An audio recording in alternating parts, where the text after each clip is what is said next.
All right. Welcome to session 2, you guys. And we Yay! have a new player with us. So we will introduce them very shortly. Um, so last time our Recklin adventures decided to take on an incredibly dangerous but very profitable task of sneaking into Revel's End in a nondescript fashion, acquiring a key from none other than Prisoner 13, also known as Corda Glidstone, who betrayed Clan Axebreaker several years ago. While she was brought to justice, she has never revealed all of her secrets and is somehow able to continue her criminal activities via the syndicate she built up over the years. Baron Axebreaker equipped you with a special sapphire that holds a holographic map of Revel's End. He promised you 5% of the total treasure if the key is returned to Clan Axebreaker and Prisoner 13 is still alive. How you choose to prove that she is alive is up to you guys. You do a little bit of shopping around Luscon before boarding the Jolly Pelican, which will take you to the prison. Zatari is familiar with the city and takes the party to visit two individuals she's dealt with before. A warm and welcoming stout elven woman named Maisie is delighted to see you again and gives you a great deal on a rare telepathic spider who tells you that their name is Osan. After saying goodbye to Ozan! Maisie and her hog penny, you make your way further into the city to Bertrand's Bombs, another tiefling who clearly has a soft spot for Zatari. You're able to snag 2 smoke bombs and a stack of dynamite, as well as a questionable bomb for a few more gold. You meet up with Bethra on the Jolly Pelican, who gives you the basic rundown, as well as your uniforms that you will have once you are employed at the prison. uh, it's clear that Bethra is the captain of this ship, and that while she may be a point of contact for Varen, this is her sort of job that pays the bills. She sort of also let you guys know that, or Varen might have let you guys know that the way it works is guards and chefs are sort of filtered out periodically. So this is very business as usual. You guys just have like essentially a new crew of random folks. We mentioned that there was like a kobold on board, as well as a few elves. No tieflings, as Zatari noted. Um, and Zatari is still currently hiding her true form via disguise self. Uh, and you guys also noticed that a Gith was on board. You sort of just kind of meandered around. You guys did send Osan off to sort of like investigate a little bit, and Zatari ended up Ozan! sitting down with a couple of folks who were playing cards. So the individuals who are playing cards is a hard-looking elven woman. Elves are known to live a long time, and they are often like very ageless and graceful. However, this one has many scars along her neck and face, and just generally looks very hard won. Her dark hair is streaked with salt and pepper. She seems to carry a large axe on her back. She is unsmiling and slowly plays her cards. You see a kobold who is playing with them, as well as a female figure who has gray skin, sort of similar to Zatari, but braided hair, similar to almost how Bellatos would have it. Um, Anna, go ahead and kind of describe your character a little bit more. Yeah, so she's got kind of the gray skin tones. She's got kind of dark brown, almost black hair tied back in a braid. She's pretty tall, probably than the average human. And she's kind of wearing, like leather pants, leather jerkin. Doesn't seem to has a staff. Doesn't seem to have too much on her. Just kind of, yeah. I like her a lot. Matilda, go ahead and roll me I guess a sleight of hand check to see how well you're playing these cards here. Right. That's gonna be an 11. Okay. So you, Zatari, as someone who is very interested in money, you, you get a little curious at the fact that there are small stacks of copper and silver in front of them, and it's very clear that they're betting on this game. It doesn't look like any one of them is doing incredibly well. The elven woman has a hell of a poker face, and the kobold is sort of just chatting away about who knows what. And Matilda is just sort of contemplating the surroundings. You can see that Matilda looks around quite often and seems very aware of other things besides just the game.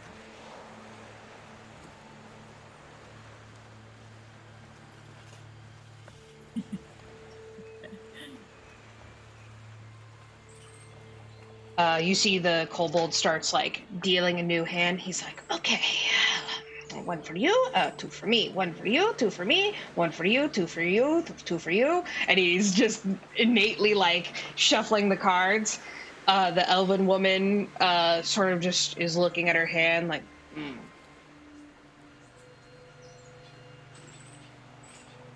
Kobold looks up at Matilda, big toothy grin.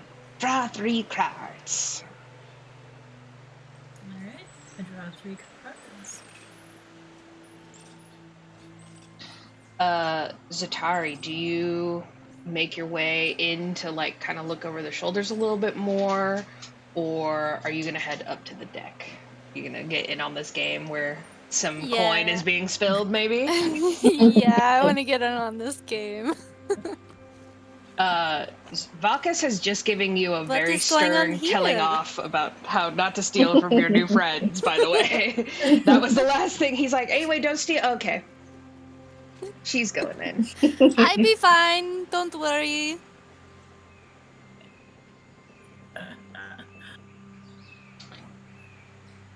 The elven woman just sort of looks at you, regards you, nods, and sort of like with her foot just like pushes like an empty like bare like box essentially near you, sort of signaling like, hey, we got room for one more, but she doesn't really say anything. I will take the seat. Can And I play? you immediately see the kobold is like, 2 for you, 1 for you, 2 for you, and just starts dealing you in. Matilda, you see, well, Zatari, go ahead and describe your form that you're taking right now, which you have carefully kept up. Yes. Right now, I am looking like a tan-skinned human with blonde hair, some bangs, kind of jellyfish hair, if you know what I mean, and 2 little space buns on the top of the head. And I have freckles. And yes. Short, maybe 5'4". Normal human girl, nothing to see here.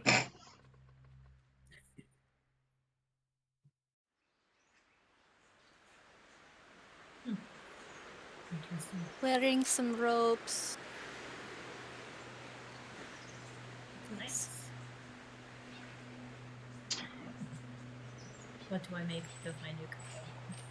Roll an insight check. I would love to. And I Zatari, roll if you wish, anything? you absolutely can. And Vakas, if you are sort of like looking in and just sort of watching Zatari, You may also make an insight check, just on whoever you wish, but of course, we're very interesting. Yes, I actually walked away in search of the other cooks that I will be working with to go Fantastic, yes. chat that up. Bacchus is doing business. Yes, I'm sick and tired of your nonsense. He's getting stuff done. Zatari cares about gold and gold only. Yep. Am I rolling deception? For insight, I rolled an 11. Okay, yeah.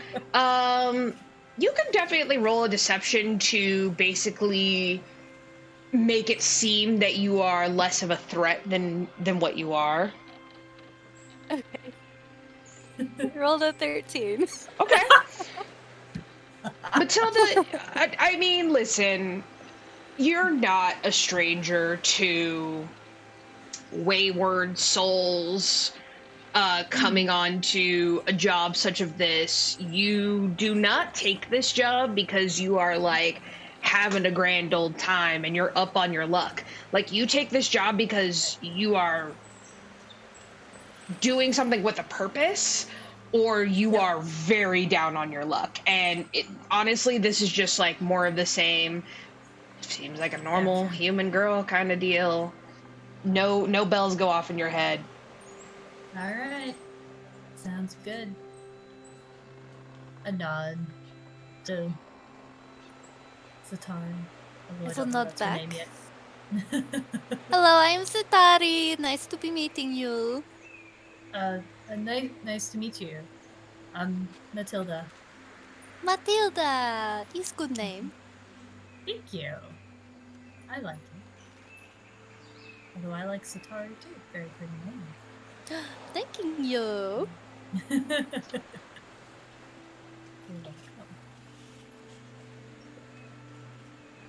You guys end up playing like a couple of hands. Go ahead and roll me one more sleight of hand check just to see how you guys do against the kobold and the hard elven woman. 20. All right. Well, they rolled very badly. I got a 13. Okay. Zatari. It's not bad. You start cleaning up a little bit. Like, you guys play like Yay! a couple of hands, and eventually most of the money is in Zatari's pocket. It's only about 5 copper and 7 silver, but hey, not bad for just a round of cards. Is something. Eventually, the kobold and the elven woman sort of like excuse themselves and dip off, leaving just you and Matilda.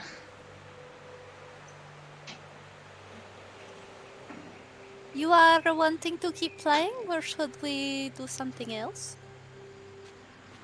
Oh, I mean, I'm good. I don't need to keep playing.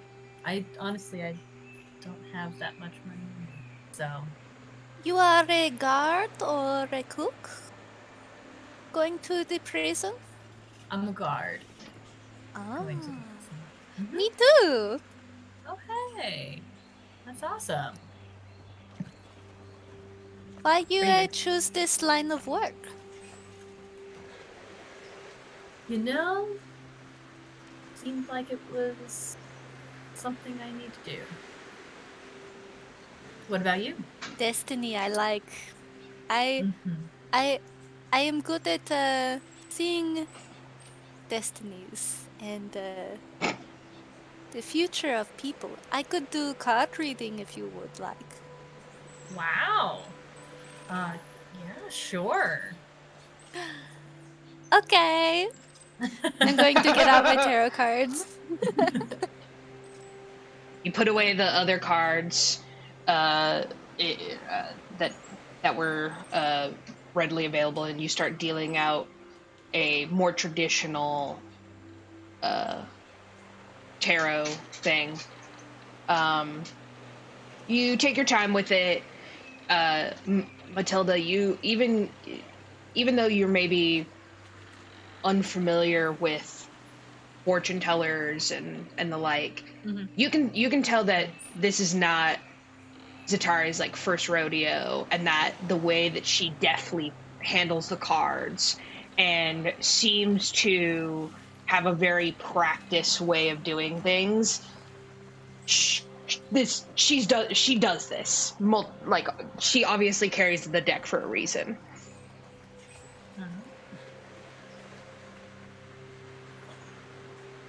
Choose 3 cards, please. Sure. I pick out 3 cards. You need me to move I don't forward? think we actually talked about the mechanics of me doing Oh, the I tarot mean, cards. so yeah, what I will say is if you actually have a tarot deck.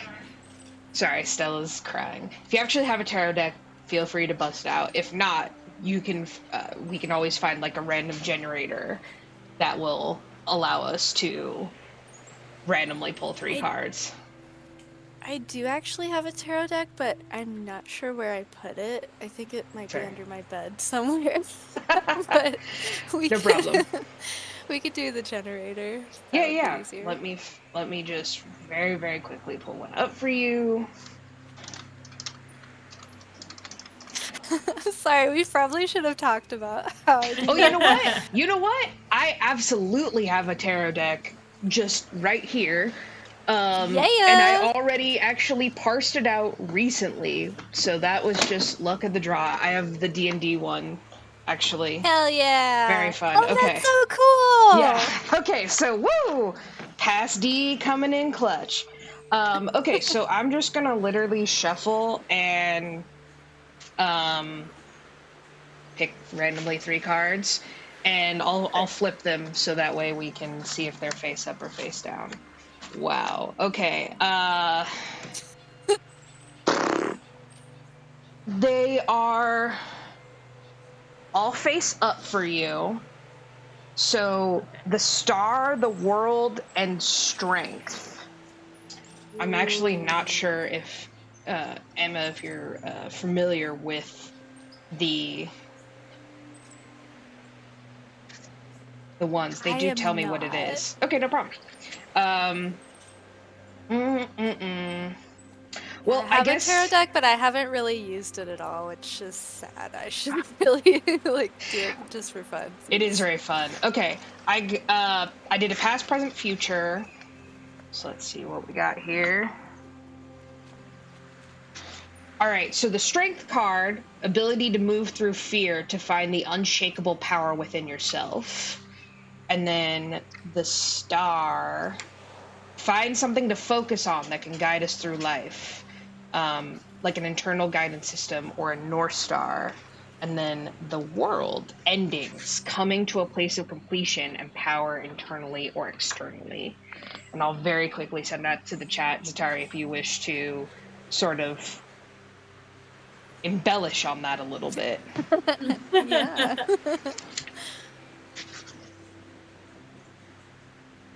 Very quickly. But this is fun, just funny that I had it like ready. I mean, I know that I don't know Matilda at all yet, but just knowing that she's a monk, like these cards seem I know. pretty That was accurate. actually really, really wild. That Yeah. I was like, oh wow, these are like extremely fitting. That's what I was thinking too. I was like, oh dang. That was It crazy. was destiny! It was destiny, darling, as a human would say. Okay. So Zatari starts dealing out the cards. She tells you to pick 3, and you gently pluck 3 from the deck and flip them over. You notice that they are all facing up for you, which Zatari sort of like makes a little noise about, like, and Zatari starts to talk a little bit more about just what she sees in your future. I put it in general for you. I am seeing lots of good luck in your future. This is the strength card. Your ability to move through fear and to find the unshakable power within yourself. You must be a very strong warrior. The star, finding something to focus on that can guide us through life.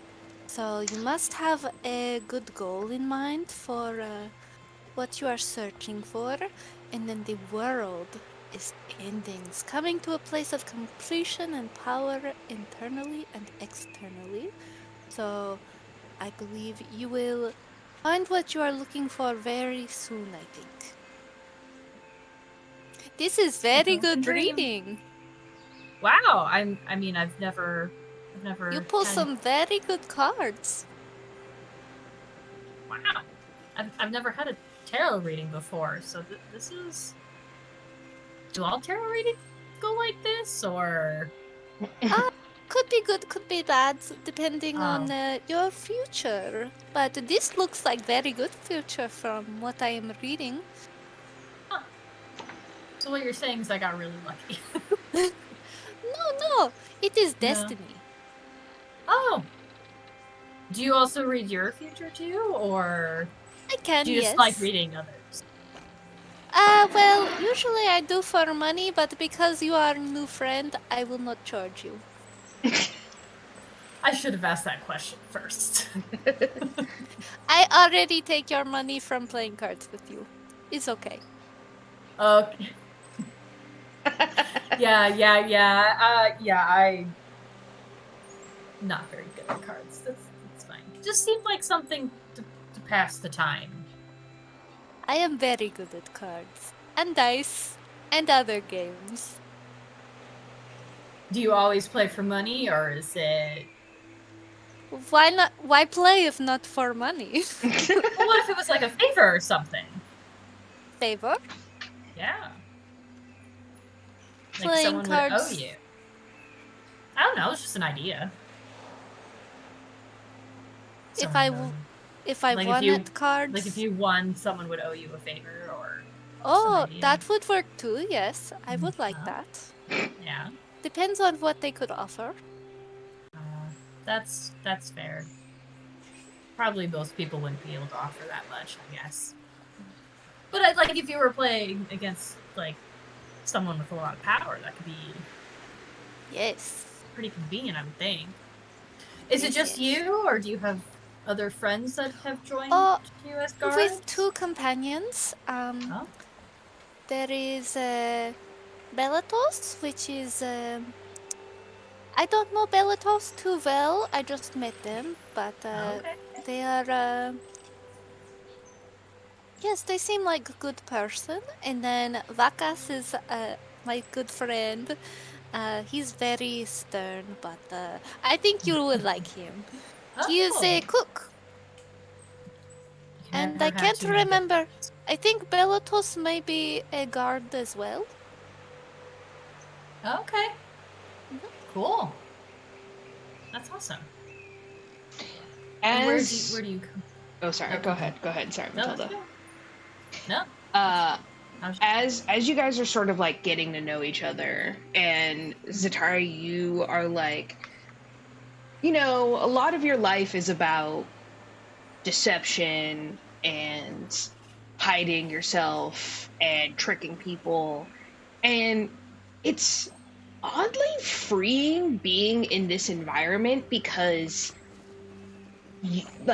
you are allowed to fully come in here as a ruse, and you feel yourself like being fairly like honest with Matilda just about like, you know, like your likes and your dislikes.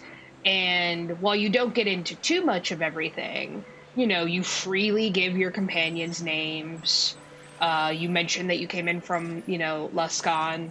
And you feel like an easiness with Matilda. And just in general, you feel very unthreatened by everyone else here. And it's maybe because, well, you maybe know that they also, like you, have some gray to their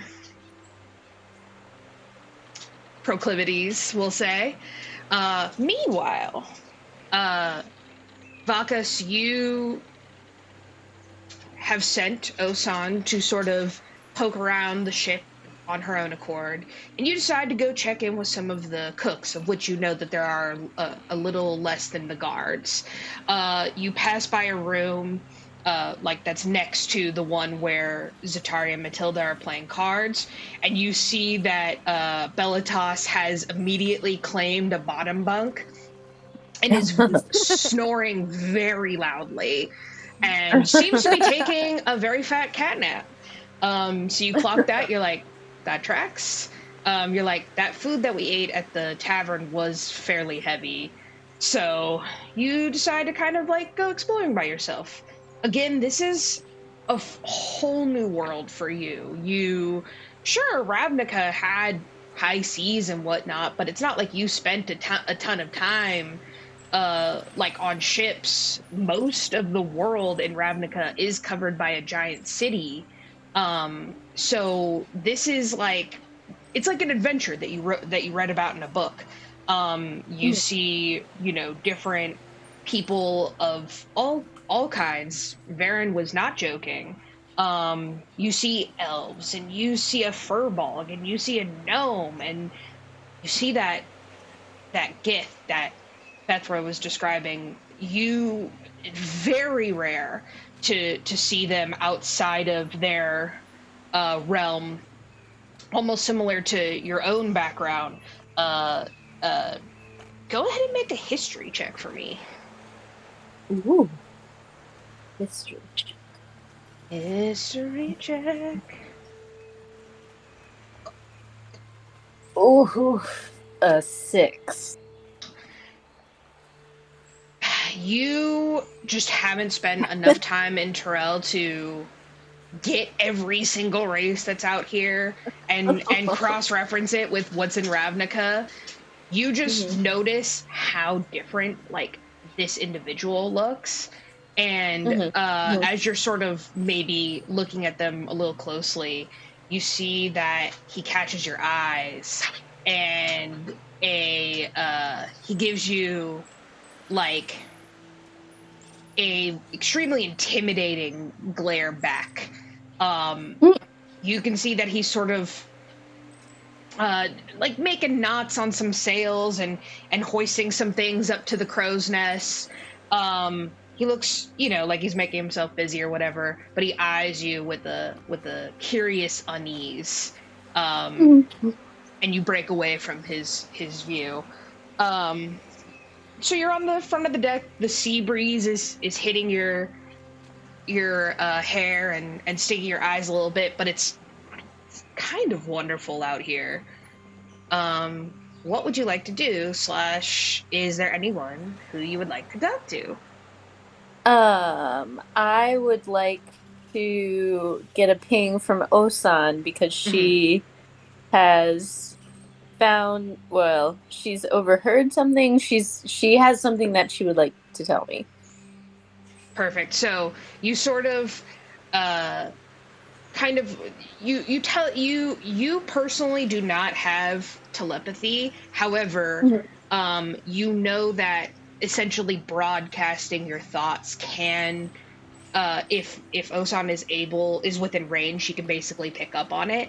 So you start kind of like calling for her a little, and eventually she pops in. Oh, hi. Are you above deck? I found a nice, quiet, cold room. Hey, Osan, I was just checking in to see how you were doing. Have you found anything out yet? Oh, there's lots of delicious food in here. Lots of bugs. Some big rats though. There's definitely some magic people on board. Maybe some people who aren't. She sort of thinks about it for a while, and she goes, honest, maybe trustworthy. I think maybe some people are not technically who they say they are. I'm reading some dark thoughts. Oh. Do you have any physical descriptions that you can give me of the people with dark thoughts? Well, you hear her like go a little quiet, and then you can feel her like get a little closer to you. She Oh. she goes, I was up top. There's a tall, sort of she doesn't really understand colors. Spiders can't see color, so she's like, he's tall, he has spots, unusual coloring. He seems like he is very powerful. How do I describe this? You know how like Bellatas is like, I think that's what he can do. Wait, what? She made like a whooshing sound, basically being like, I think that he can like move around like him. She goes, I think that there's, what did Bellatas say he was? A monk. I think there's other monks on here, and maybe a couple spell casters. Yes, mage. There's mages on here. So, do you, is this other monk, is he standing, by the, like, is he moving things up towards what's it called? The mask? Like, is he making himself look busy right now? You hear her sort of like, or you can feel her again, like moving around, like you basically can feel like a bond getting closer or farther away. Like the connection is stronger, and she's like, oh, I was up top for a little bit. I just wanted to see. I haven't seen this ever, and they told me that there were like flying things that could get me, but I just wanted to see for a second. So I went up there, and he tried to squish me, and so I ran back down. No. He did not. No. Oh, Osan, you have to be careful. Osan. I understand that, not all I can arachnids are nice, but I'm nice. I can help you. I can help you see the ocean. Next time, come to my collar and I will take you out to see the ocean. But you have to be careful. We don't want you to get squished. It was very scary. I'm hiding now. I'll come back out in a little bit, but I get it. I think my fur gave me away. I'm very purple. I think that's the word. You did so good, though. You did such a good job. Thank you for your help. Okay. I'll be here. And the connection sort of like drops off, but you feel her like on the boat, and you know that she's safe. So, dude, trying to squish my spider friend. It's personal now. You see, as you are. So cute too. Yeah, I know. How dare he? How dare he squish that large purple spider?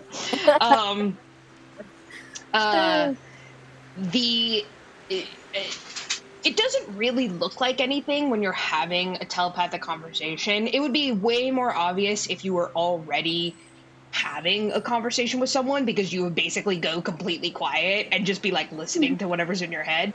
But since you weren't talking to anyone, you could literally just like stare off into the sea. But you feel, when someone is following you, and when someone is watching you. Like, you were essentially a cop for years. So you are very familiar with this kind of feeling, and you just feel that taller individual is just boring into the back of your neck here. I go up to him and I say, "Do we have a problem?" He is very tall. He's probably over like 7 feet. He's like very lanky. So you go right up to him. You're not short by any means, but you can tell that this individual has like a quiet strength about him. The closer you get up, you see that his muscles are extremely defined and toned. And he sort of gives you a side smile and he goes, "And who are you?"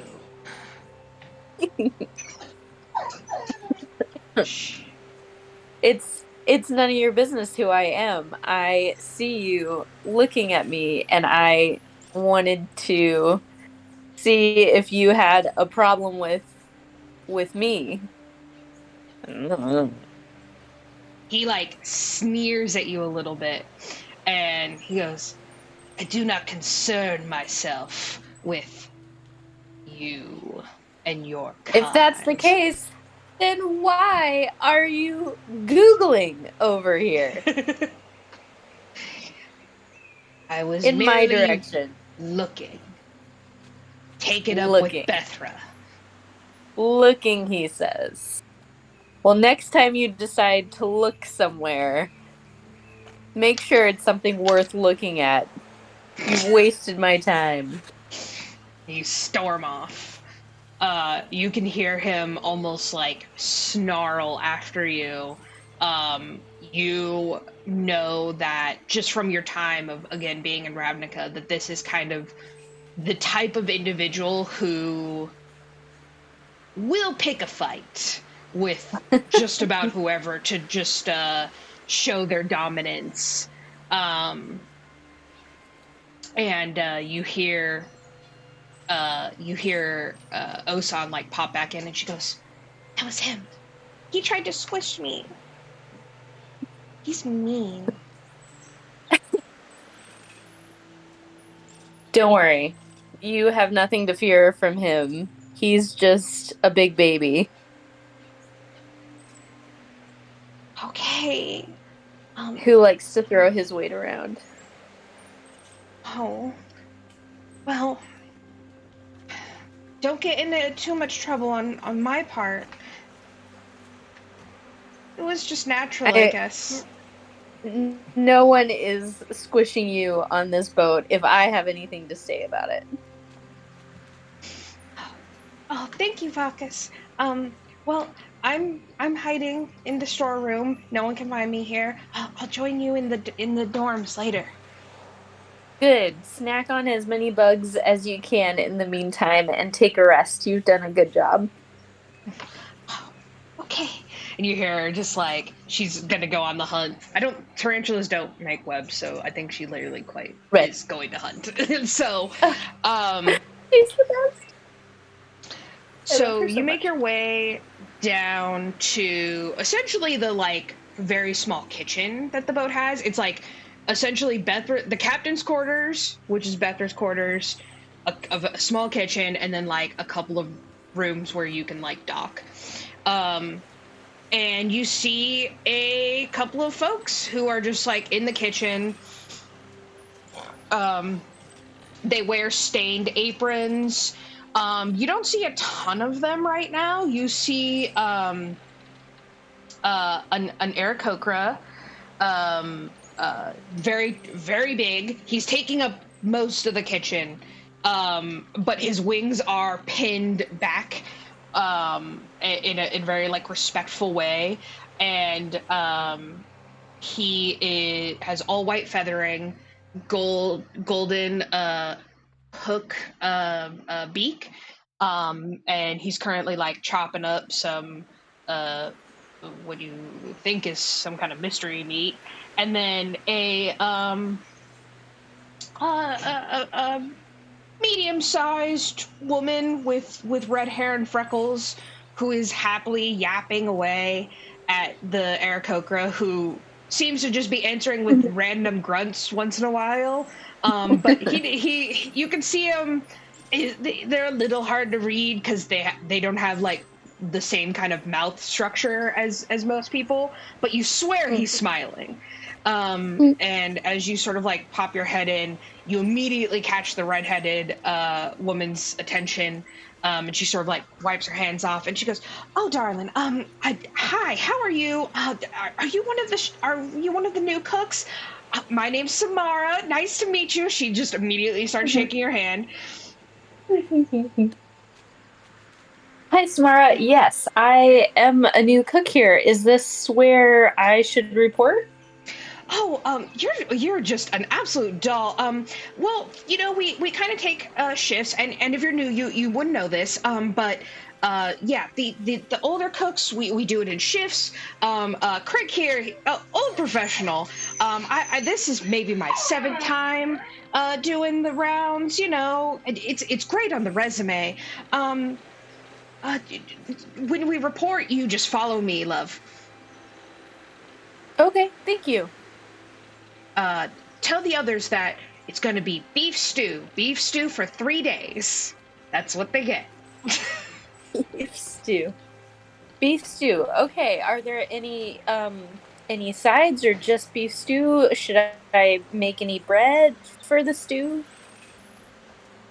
She gives you a look like, this is the best worker I've ever had. Like, you almost see her like tear up a little bit. Bread. Oh my good. Oh, well, do you have any yeast? Oh, I don't have any yeast. Oh, well, like, maybe we can, wait, hold on. And she starts opening a bunch of like cupboards and stuff. And then you see that Craig just like opens up a random drawer like next to him. And she goes, "Oh, Craig, you are just so amazing. Okay, here we go. Yeast.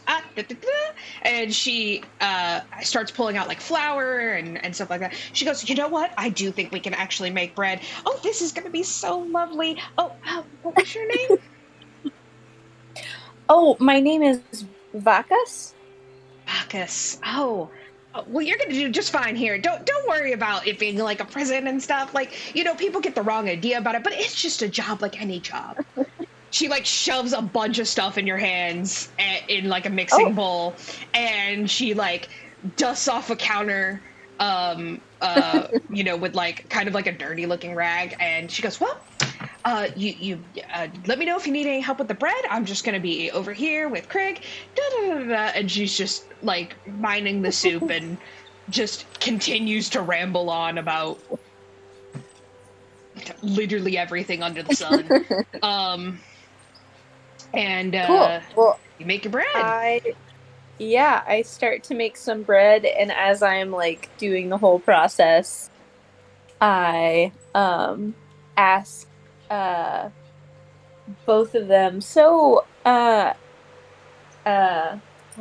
Samara, you said you've done this before. Craig, have you also done this before? Have you guys worked together at the prison?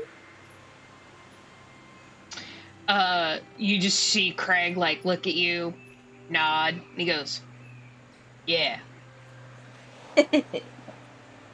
And Samara's like, "Oh, actually, Craig and I have done all of our stints together. Just by luck of the draw, it's actually really great to work with someone who you already know, and we're just so happy to be going back.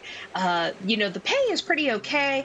Some of us might die on the way or while we're there, but that's very rare, very rare. I wouldn't even worry about that. I can't even believe I brought it up." So wait, what?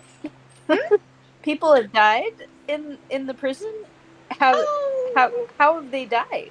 Well, have they died while you've been there, or have you just heard stories of them dying? No, they actually have died while I was there. The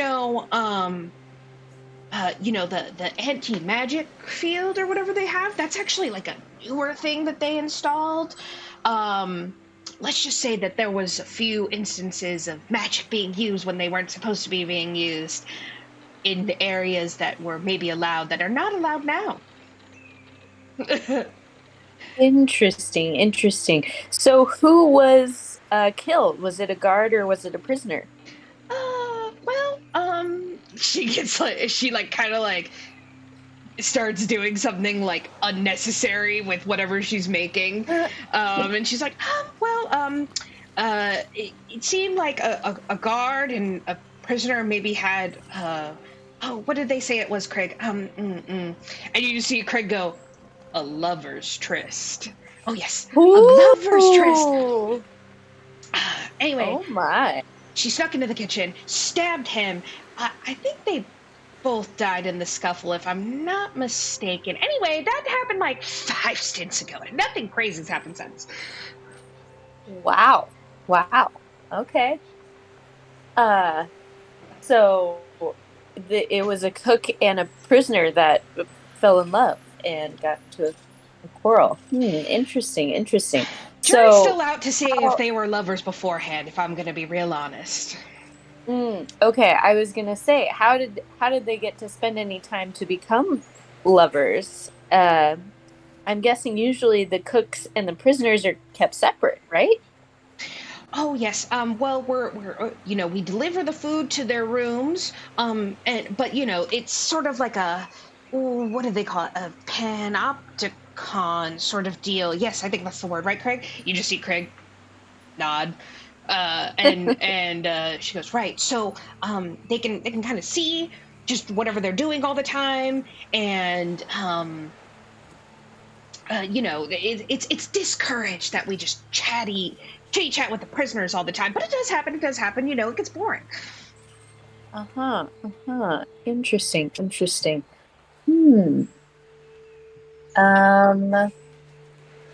What should I do next? You're like making a nice like focaccia bread, like putting your fingers in it and stuff. Ooh, 11. yummy. Putting some cool little designs in it just for the heck of it. Just for the fun. Let's see. What other questions can I do? You guys are absolutely allowed to like chitty chat as players to each other, by the way. Don't feel like, oh, I'm not in the scene, good. like I can't say anything. At a loss. Yeah. I don't know what to do next. Well, it just occurred to me, I don't know if you saw what I posted in the Discord chat, but like we've been using our real names this whole time. Were we supposed to use code names? Like, did we talk about that at all? No, we didn't talk about it. And plus they do, like his okay, but what am I trying to say? Bellatas, the guy who got us on the ship, his friend only knows us by our real names and not by our code names. Mm-hmm. So I think either way, we're sticking with our real names. But I could be wrong. I mean, I feel like Zatari probably has a couple of different code names that she uses and like swaps between, but like we didn't really talk about if we were gonna do that for this mission. So you guys probably you guys are correct. Like Varen, like Bethra only knows you guys by your real names. However, like if you guys tell Bethra, oh, can you put us down as X, Y, and Z? Like that's what will be entered into basically the paperwork when you get there. So you guys can decide on the way over and just like hope that you only slipped up a couple of times with some random guards, because I think you've really only given your names to you just gave your real name to Samara, who does seem very chatty, and Craig, who does not seem very chatty. But and I gave my name to Matilda. You did give your name to Matilda, which you did. You know, you were just feeling so honest. obviously the chattiest person. Yeah. Buckus, just you can seems make so chill. You can make an insight on Samara to see if she's cool. Ooh, yeah. Ooh, I want to do that. Yeah. Chill check. Chill check. Insight. Insight. Okay. Yeah, Zatari, if you need to make a chill check on me. Ooh, 18. Sure, why not? Go for it. You. Is that insight? Yeah. 17? Okay. So, as you are, Vakis, as you are chatting with Samara and Craig, you get the sense that there is a camaraderie with the guards and the cooks. Like, essentially, you know, you guys are on the same team. And also, it is well known that you do not take this job unless there's some other circumstances going on. So while Samara seems lovely and nice, and by all accounts seems like a wonderful person, you don't think she seems like a snitch per se. Like if you were like, here's my name, and then like later on you were like, oh, by the way, my name is blah blah, like she would clock that, but she wouldn't necessarily correct you or be like, by the way, da da da da. You just you get the sense that there are secrets that she holds that she doesn't like let on, and like this is a little bit of a, I don't want to say it's not like a fake persona that she has on, but it's basically meant to assuage anyone of watching her too hard, being like, oh, she's just a ditz. Definitely like her armor. Yeah, got it. but she's much more clever than she. Stitches. Yeah, snitches get stitches. Oh my God. Zatari, as you're sitting there with Matilda and you're sort of just, again, you have a great sense of just people in general. You've seen many folks from all walks of life. And Matilda got a very positive reading from your cards. And this was a straight just, I'm going to read her fortune. There are times where you have maybe forced the cards in a certain way to sort of get the reading that you want out of something, to get the reaction that you definitely. want. But from what you can see from Matilda, you notice that she seems very honorable, which is not something that you come across quite a lot. However, there seems to be like a sadness or like a quiet darkness about her, where like you can tell that this is an individual who holds a little bit of baggage, and probably plays it fairly close to the chest. A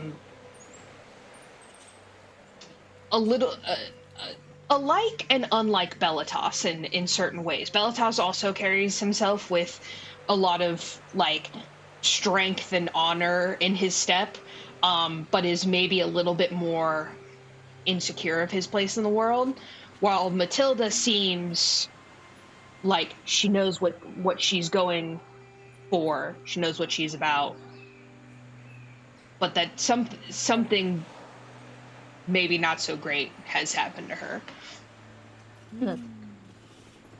Good to know.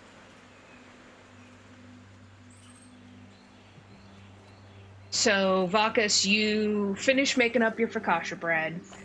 Samara squeals in delight when she sees like the awesome pattern that you put into it. And she goes, this is going to make an absolutely just wonderful addition to the beef stew. You are going to be so popular. I know you're going to do so amazing in the prison.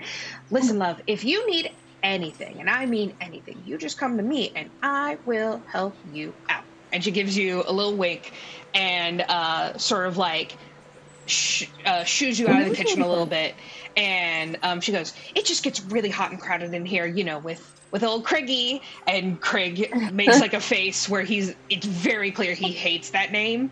And she goes, dinner should be served shortly, but go spread the word. Can I like roll to see if she's like trustworthy? Like I know I rolled to know like if she can keep a secret, but did I find out like if she's actually trustworthy or not? I don't know if I So can do that. so with I would say with like an 18, like again, for you in your experience, there's not actually a ton of people who you would consider as trustworthy. Like even your partner Zatari is not really someone who you would be like, this is a trustworthy individual. Right. Well, no, Um because she's terrible, but that's okay. but Umi. you have a feeling that she's not like a rat, that she doesn't Okay. have like ulterior motives or anything like that. Cool. She Cool. just So she's she genuine looks after with her that. own. Yeah. Okay. Cool. I want to try and keep in her good graces. So, okay. Cool. So I get shooed away. Shoot away. And I say, Thank you. Let me know if I can be of any more help." Oh, I'll definitely ring you tomorrow morning for breakfast. You don't worry. Okay. And I head out to someplace else. You make your way back now that you've sort of like explored the ship a little bit. You kind of got your bearings a little. You decide to go check back in on Zatari, make sure she hasn't robbed anyone blind. Oh boy. You pop your head back into the first quarters, and to your surprise, you really just see Zatari and this other woman just having a chill conversation with each other, and like Zatari looks like she's not trying to take this money from you. Do notice a small pile of coins in front of her, and you also notice that her tarot deck is out. But they're just Things have been happening here. yeah, but as you come in, like there's no feelings of like, oh, like this person has been Trailer. swindling me or anything like that. And the conversation that you come into is like fairly pleasant. Hi, Zatari. Have you been making new friends? Yes, this is new friend Matilda. Hello. She's Hello. very nice. I read her fortune. She has very good luck and has good future ahead of her. Oh, very nice. It's always good to get a good luck reading. Also, I win at cards. Yes, I expected nothing more. Yeah, she did well. Haha. Matilda's also a guard, so we will be co-workers. Oh, have you introduced Matilda to, well, I guess he's been sleeping, our other companion? Yes, Bellatos is still snoring very loudly. So You guys hear a maybe later. disconcerting noise from the next room over. Like he's very loudly snoring. You're like, I'm gonna get earplugs when I get there. Actually, Oh, is that him? Yes, he's very loud. Wow. He's also a really deep sleeper. That's impressive. Yes. Could be either a good thing or a really bad thing, depending on the situation. Good point. Yeah. that's that monk training. You know about. God, take your sleep while you can. You just sleep. You can fall asleep anytime, anywhere. Yeah. True. So Matilda, what you do before becoming guard? Oh, just wandering, trying to find my path. I wander too. Oh. As you do. Mm-hmm. As you do. Yeah. Did you? I kind of. You see Matilda look at the cards, tarot cards, the coin in front of Zatari and be like, when you wander, do you also wander into like taverns and stuff and just play a lot of card games and do a lot of readings, or? Yeah, was part of it. Yes. I mean, you're really good at it, so Thanking you. yeah. Oh, So- don't compliment her too much, or she'll get a bigger head than she already has. You know I'm good at what I do. Mm-hmm. Yes, I learned fortune telling by trade. Okay. Yes. Yeah, I was But gonna say. recently, I come upon the opportunity to become guard, so I figure maybe try it out, see how I like it. Oh. You're just exploring and figuring out what you want to do, and Yes. maybe I think it's pretty interesting. Meet all walks of life and animals. Is same for you? Yeah. I've picked up jobs here and there as I've kind of made my way. This one's been the most recent one that's sounded interesting, and pursue it. Side for my dogs. They finally decided. Hopefully they wear each other. Just one. You.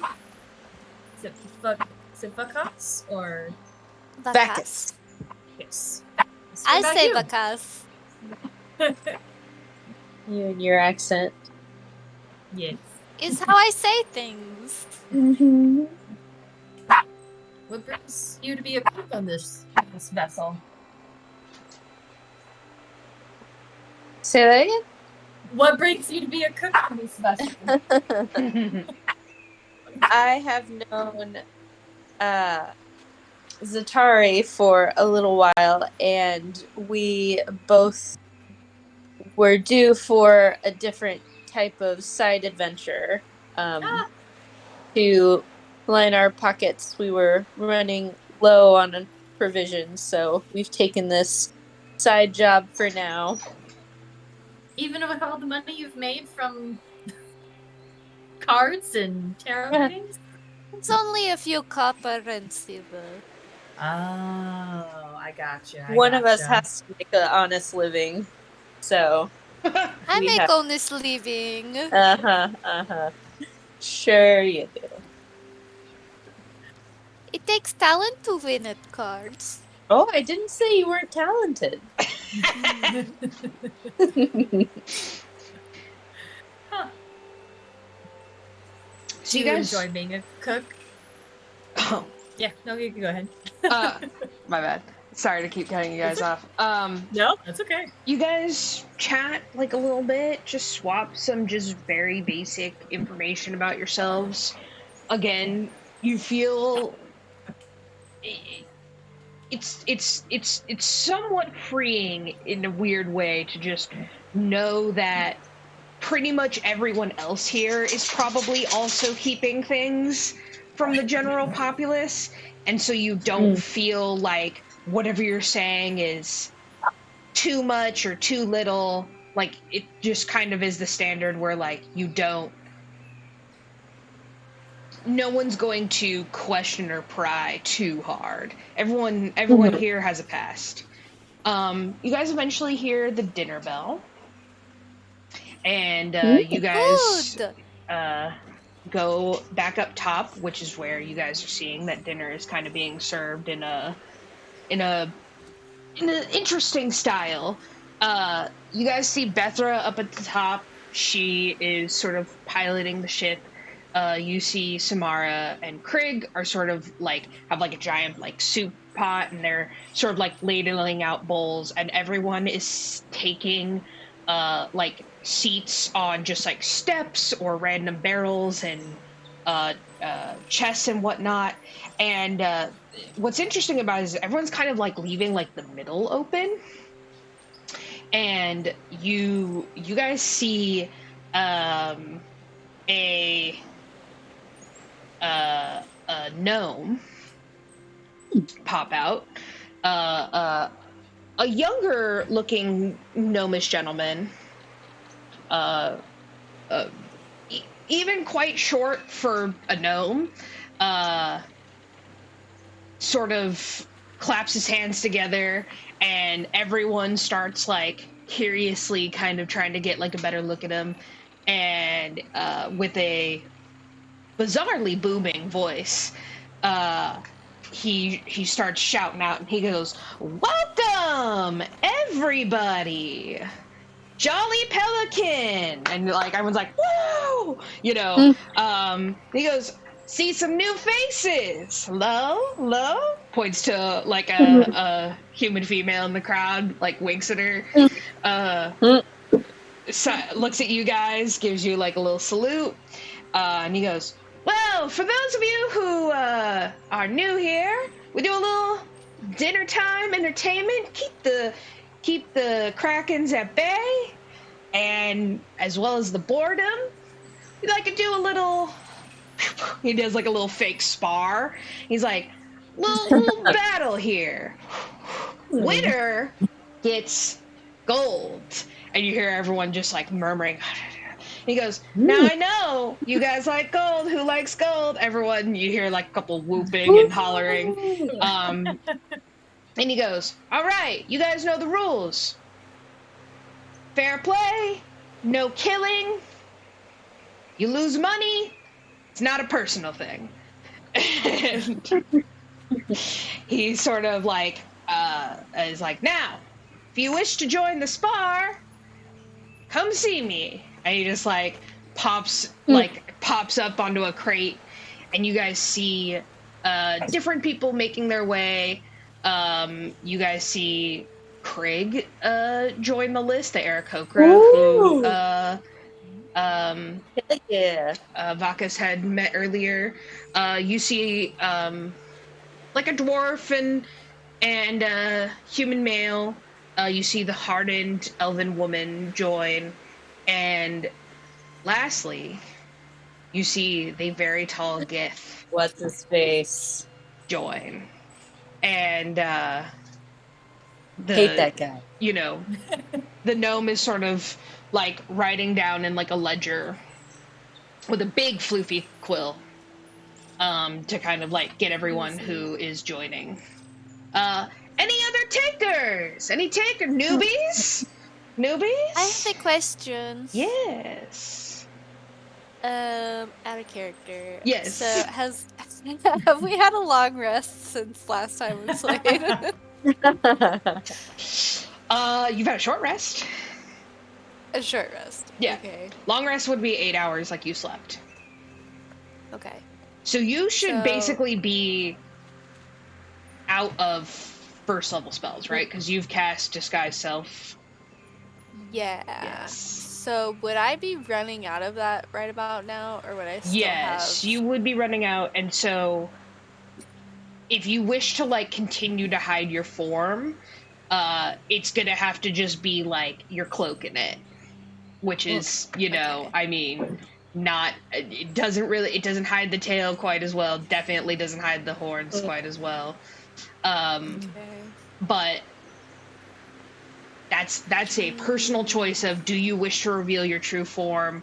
You can basically sort of shrink to the back and try and avoid detection, and just kind of keep quiet in your hood, or you can just say like, fuck it.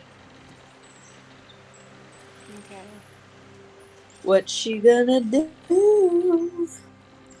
Thinking about this mission, would Zatari know if it would... Like, what would be the more logical choice? So, because being a guard, I can't disguise self for only 3 hours a day, right? Right.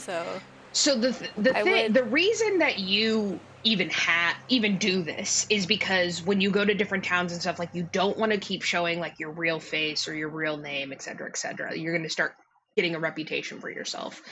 So there are instances where, one, you do choose to have your real form up because it's easier, and two, while tieflings are fairly rare, you have noticed that this particular company employs literally everyone, and you are not going to be surprised if you do see a couple tieflings at the prison. You don't see any tieflings on board right now, so that will sort of like pull attention to you. But then again, Krigg is like an Aarakocra, and he's the only one of those on board. So like, you know, and Gith are very, very rare as well.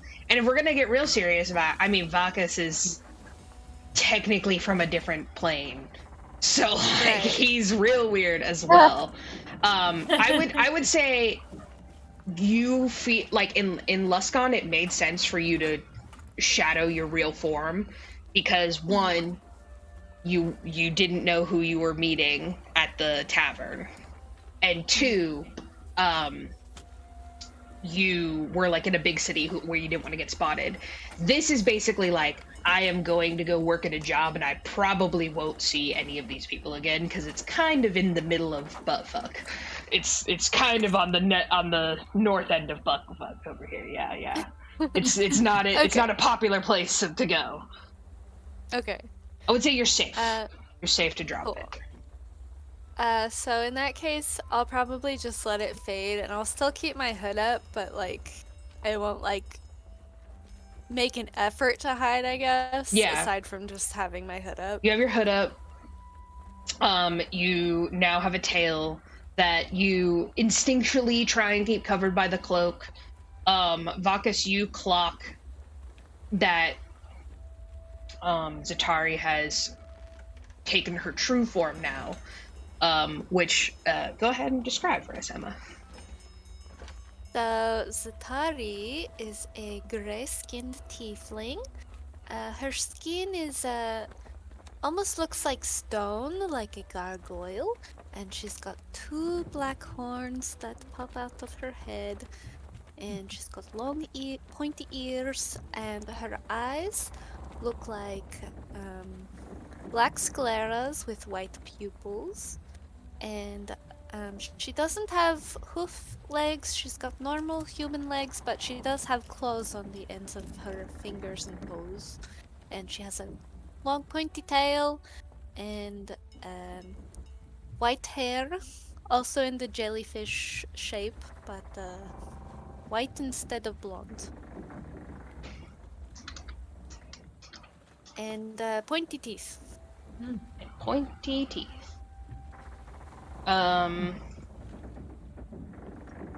Matilda, go ahead and make me a perception check to see if you now realize that your new friend is very different. Right. I rolled a dirty 20.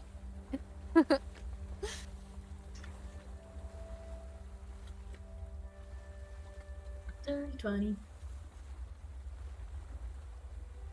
I'm assuming I clock it. Oh, natural 20 or dirty 20? Sorry. Dirty 20. Okay.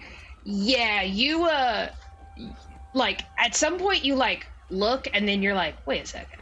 And you're like, I swear she was, like, a different color before. This probably raises your eyebrow, but also, you've seen weirder things. You know that this is something that people can do, but it's interesting that you were having such an open and carefree conversation with Zatari, and then she reveals that she maybe wasn't as forthcoming as you thought.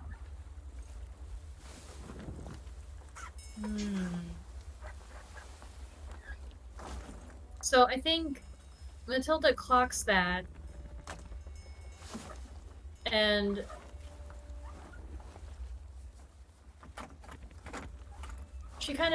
she thinks about it for a second, realizes, you know, it's not like Matilda doesn't have secrets.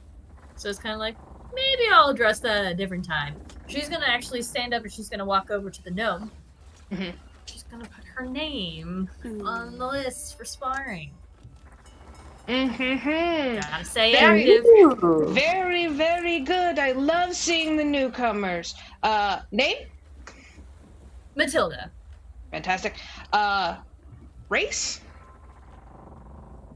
Genasi. Okay, very interesting. And fighting style. Hand to hand. Makes some scribbles, and he calls out to the crowd. He's like, Anybody else wish to try their hand? While people are signing up, can I like go around and start taking bets? Yes, absolutely. So you start going around, start taking bets. Go ahead and make me 3 persuasion checks. And what do you say to the people to start betting on this? Do I know if Vakas is gonna join in?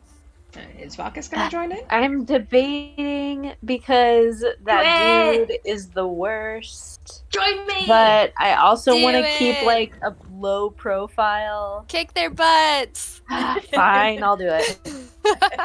Peer pressure! I have a Alright, 2 silver on the Vakas and Matilda. I eye that tall dude and give him like a dirty look, and then go over to the gnome and say, "I'll sign up." Oh, excellent! 2 newcomers. Name? Bacchus. Excellent. Race? Simic hybrid. Oh, he thinks about it for a second. He's like, "That's a new one." Okay. And Also a fighting rude. style. Okay, it's like have you guys heard the meme where it's like you go into a bar in D&D and like the bartender like sighs super heavily and he just pulls out like a fat book and he's like race and age Name and because species. it's name and species. Yeah.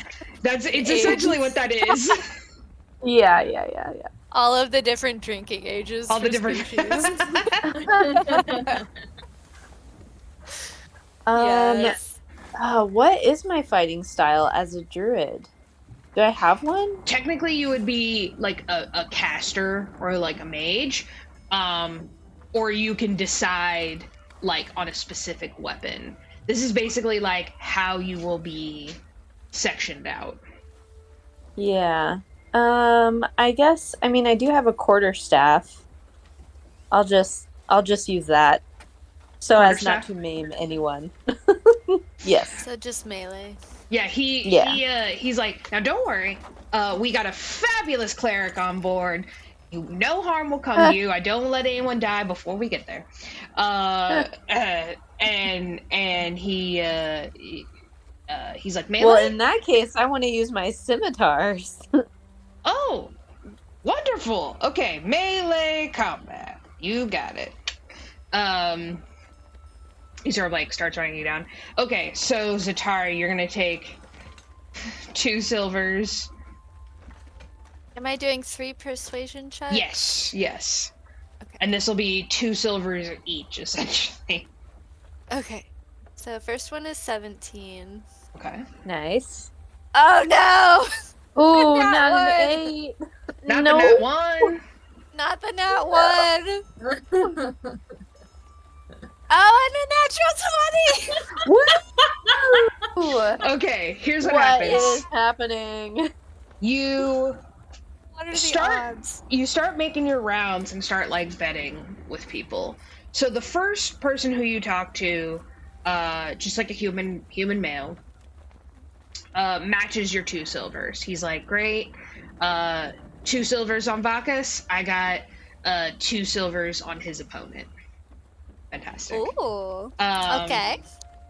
On your nat 1, you go up to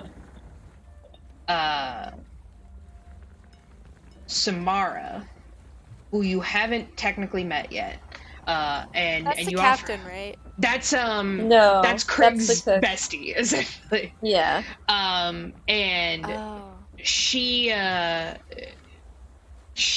laughs when you try and bet on Vacus, and she goes, "Tell you what, I'll give you 1 silver on the Aarakocra. And she, like, winks at Craig. Huh. Okay, I take it. Okay. So basically you'll bet 1 silver on his opponent. Mhm. And on your nat 20, the gnome comes over to you and sees that you're betting, and he's like, "Ah, a betting Yes, you want a individual. piece? Yeah. Well, I got a little stake in this myself. So, tell you what, my winnings against your winnings for the final challenger. Deal?"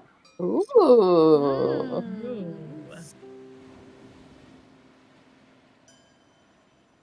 I accept. Of course you Wonderful. do. Yeah, shake on it. So essentially, it's going to be like a tiered dealio. What will happen is we'll have multiple people fighting off against multiple people, and then in the finale, it'll be whatever you guys have on that. So, you guys get your assignments. As a melee combat, Vacus, you get paired up with Craig. No, not Craig. And he's sort of just Can I like, shake hands or shake wings or however you shake yes, beforehand? absolutely. Like the gentleman nod beforehand. Yes, absolutely. He like nods and just sort of like, this is very another day, another dollar for him. You would imagine that like Valkus, you're not 100% familiar with every Aarakocra, but like you know that they can fly. Like you know that for a fact. So let me just do this It's a really. good thing I can't fly, but I do have with the gliding whatever thing. Mm-hmm. Yes. Yeah, you can do a Yes. couple different things. Yes. Um and Matilda, you get partnered up with the hardened elven woman. She-elf. Yes, hardened she-elf who you were playing cards with earlier. She also goes for like a gentleman handshake, essentially. All right, I do this. I respond in kind. And you guys are basically just like positioned on the ship, sort of like in like battle bubbles, and you see that the gnome makes little markings like on the basically indicating that you can only use so much space. And he says the air above does count for the space. It's about 40 feet in a circle for each of them. So you can go up, but you can't go Nice. past. So you're sort of like, or you'll run into the other fights and be disqualified. All right, everybody, and by everybody, oh yeah, go ahead, Zatari. So, I have money on Vulcus. Yes. Could I also put money on Matilda as well? Yes, of course. However much money you got, Okay, cool. yeah. Do you hear my I do sad dog crying? 2 silver on Matilda.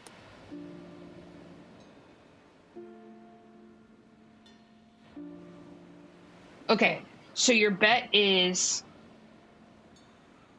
that Matilda and Bacchus will win both of their fights. And that Craig Craig will lose his fight, so now you essentially have 3 silver on that fight. And that you will bet all of your winnings on the final. The final. Mm-hmm. Okay. Matilda and go ahead. What was the gnome's name again? Oh, we did not say actually. Okay. But great notes. Merwart. Too pretty. Merwart. Tiny lad. I'm betting that he'll lose. So the gnome isn't fighting, he's just sort of like overseeing. You are essentially betting that both Matilda and Zatari are going to make it to the final battle, and that you've basically bet that whatever your whoever ends up in the final fight, you will put your whole purse on one of them. Okay. Yeah. Cool. Burnward sort of gives you like a thumbs up.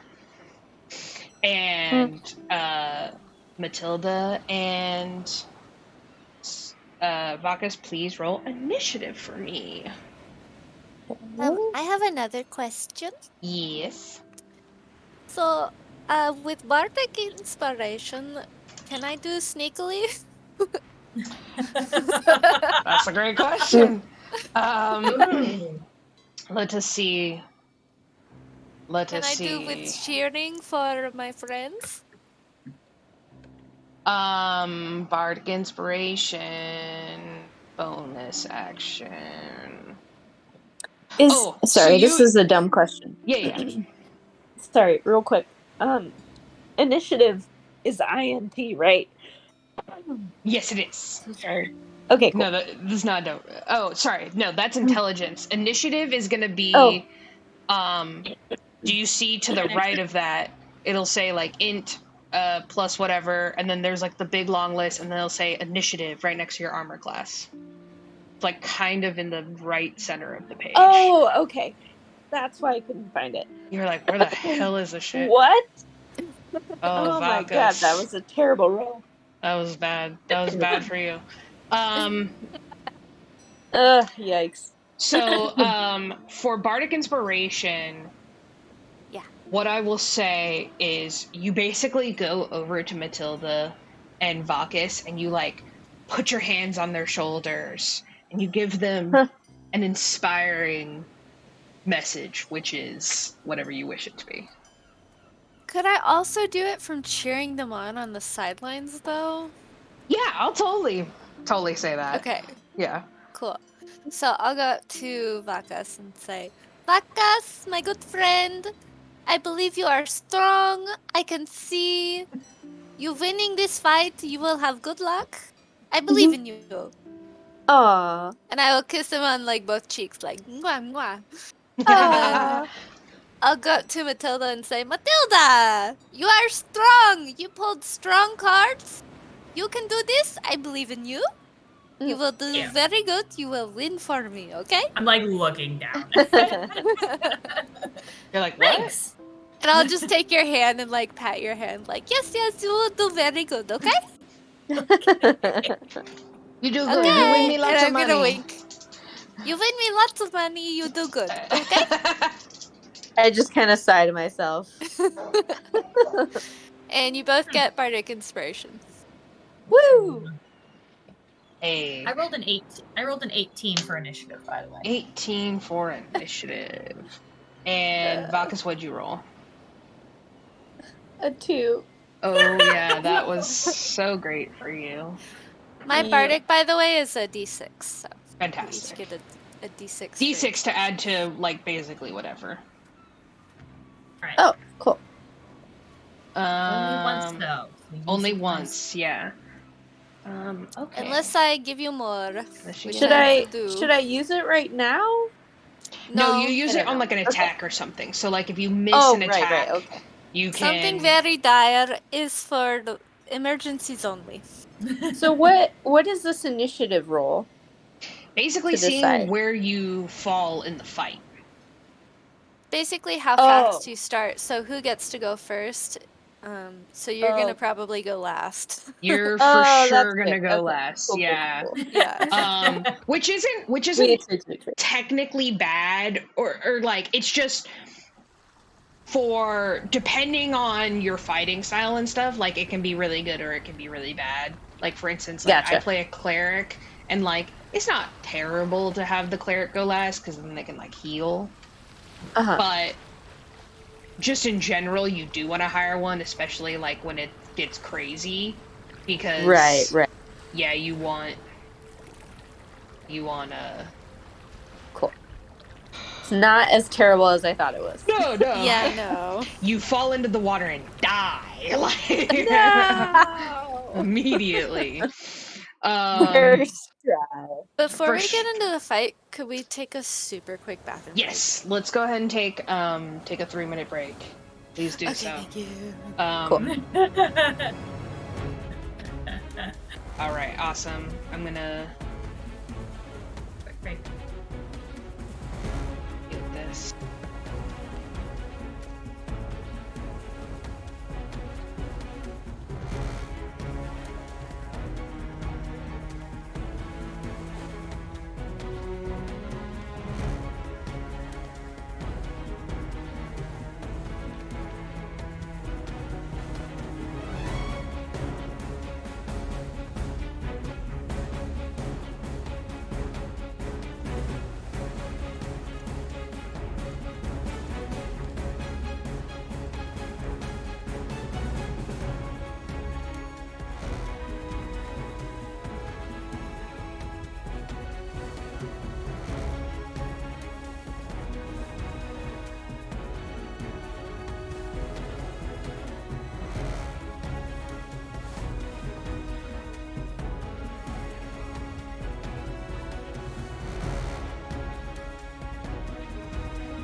Trust exercise did not go like I expected it to, so.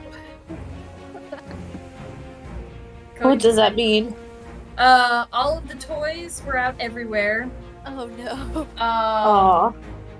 Cody, at one point, I actually had to leave really quick because I couldn't tell if he was chewing on a rug or not.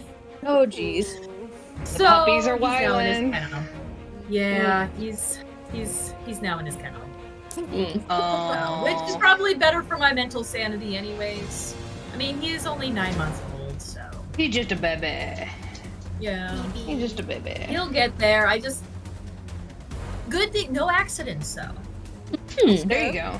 That's great. So, like, silver lining, right? No accidents. Yeah. Just a these little are kind of the mischief. times. These are the times I wish I had a cat. I Cats bet. can be just as bad though. Yeah. That's true. Mulan That is throws very up true. a lot. Well, I wouldn't say a lot, but it's better than our other sister cat. He like poops on the couch, and it's terrible. He's being very Cats naughty. are pretty great. I'm just I met my best friend's cat, Zippy, and Zippy is amazing. And I'm like, oh, Zippy. I mean, I know there are times where Zippy is not So good cute. because there's always those times, but For the most part, he's adorable. oh yeah. All right. Okay, so sorry. Bacchus, I said that you were fighting the elven woman, right? No. No, I Sorry, am my bad. fighting Craig. You're fighting Craig, yes. The Okay. Aarakocra? Yes, the Aarakocra. I'm fighting the elven woman.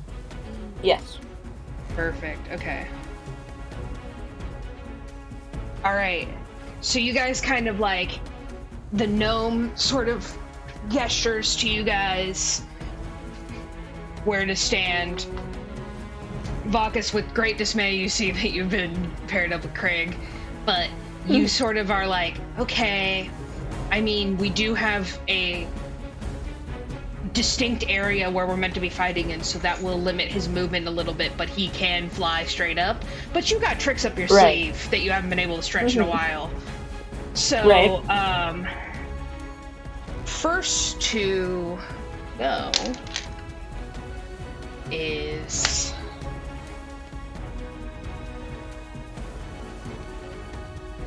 actually Craig.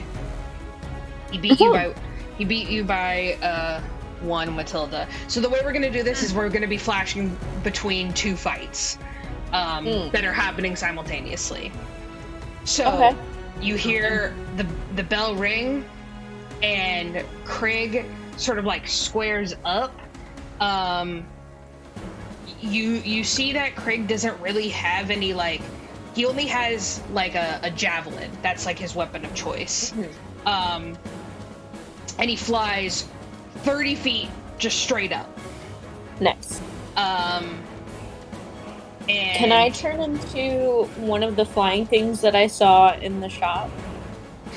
You may be able to. I believe that there is some specifications on. Okay, you have combat wild shape. You choose the circle at second level. You gain the ability to use wild shape as a bonus action. Okay, so your max CR, which is what level of creature you can fly in, is going to be like you don't get a flying speed until like level 8. Like level 8. Oh, so you won't actually be able to fly. Gotcha. You can turn into a flying thing, but it won't fly. You have penguin syndrome. Okay, I'm gonna take it all back. I'll also message Bacchus and be like, remember you told them you would be melee fighting, so certain spells may be looked on as cheating, just so you are aware. Yeah, so any like innate magical things that you can do, totally fine, but any like wounding spells will be considered like out of the rules. Right. So you see Craig flies 30 feet up, and he begins to dive towards you, and with the javelin right towards you. So he is going to roll his first attack. It's flying and dives at least 30 feet. Hits it with a melee weapon. Okay, cool. Okay, that is a 15 to hit. Does that hit? Yikes. It does hit? Oh, I don't know. How do I calculate? Your armor class? Your armor class. What should be number right is your next to your armor initiative. class? 13. Okay. Hits. You are like you see him fly up. You're like, dang. And then immediately you're like, dang, he's really close. Oh shit! And like javelin just right through your chest. It stings like the dickens. So let's see here. You're gonna do 1d6 plus 2. Okay, so you're gonna take 6 points of damage. Ooh. Oof. Okay, how do I do that on... Oh, damage. So, Okay. yeah, in the upper right corner, there's like a heal and damage button, so you just type in the number So in 6 between them, damage. and then you do damage. Oof. Okay. All right. Now, Not quite your turn. You're gonna go last, so it'll be like Right. the other fight will go, and Okay. then you can react. so we're lucky for now you. in the other fight. Yeah, We're all lucky for fighting at the you. same time. Craig does not fly back up, so he's sort of still in your face. Ooh. I have a question. Yes, go ahead. Could I roll initiative 2 so that I could be in the order to possibly give Absolutely. more bardic inspiration? Okay, cool. Absolutely. Or do sneaky things. Yeah, Yeah, sneaky do stuff. sneaky things. I got 22. Oh, okay, Ooh. fantastic. Ooh. So we'll say that your bardics were basically your turn this round, right? Okay. Yeah. Okay, 22. Yeah, I'm just writing this real quick down. Satari. Okay. Craig is. Yeah, I would definitely be down to do sneaky stuff as well. Yes, of course. And we're gonna have you roll sleight of hand to like kind of cover that. Matilda, what's your dex what's your dex modifier, I should say? My dex modifier is a +3. Okay. Nice. Perfect.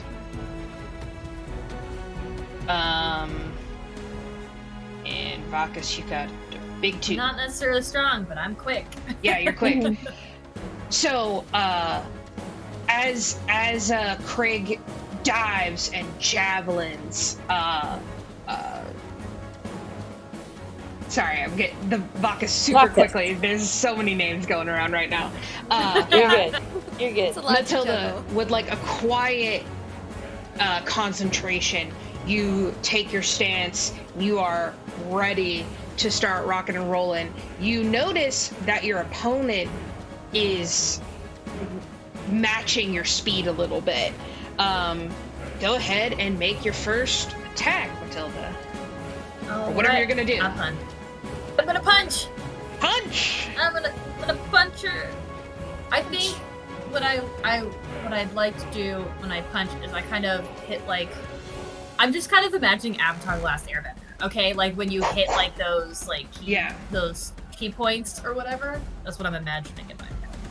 So Like the chakra. yeah.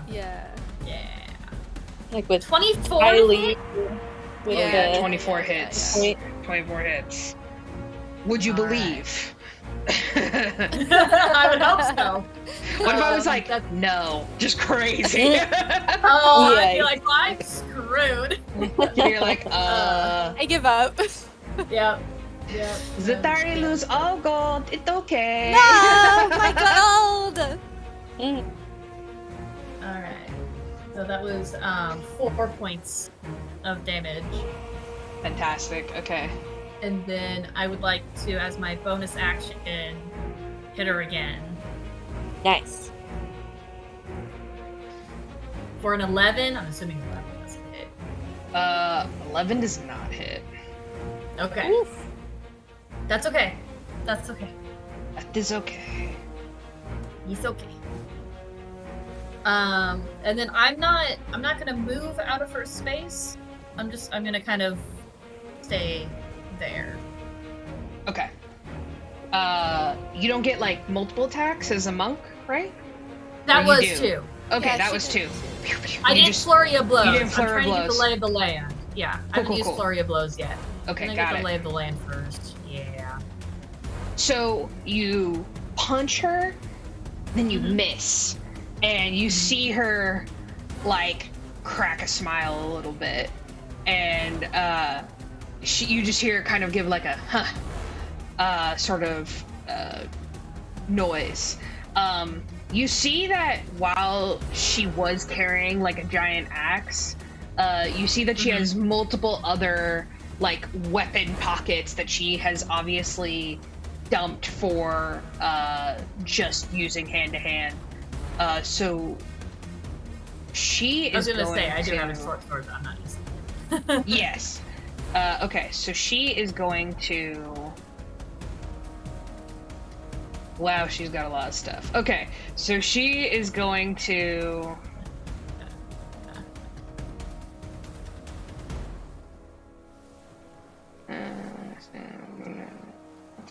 I'm like, do I have to do this before? Okay, whatever. Alright,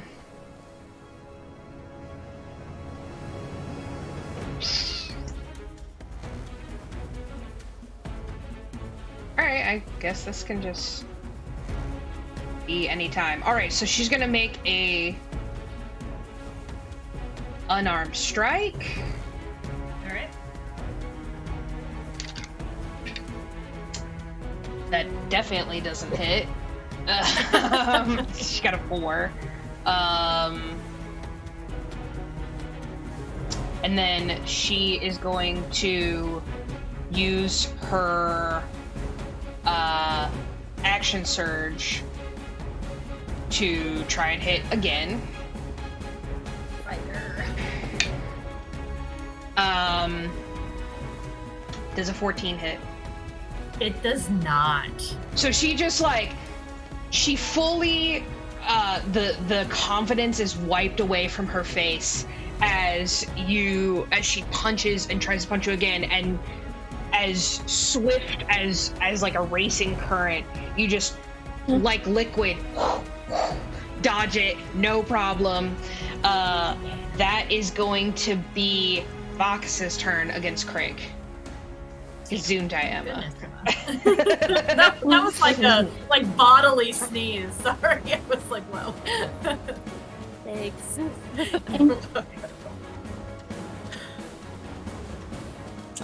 Okay, I would like to do, I guess, an unarmed strike. You can use your The quarterstaff. Yeah, you can use your quarterstaff. weapons and stuff. It's just the spells. Right. You can use anything that's basically labeled as melee. Right. Okay. Well, I would like to. What would I like to do? I will. What do I want to do?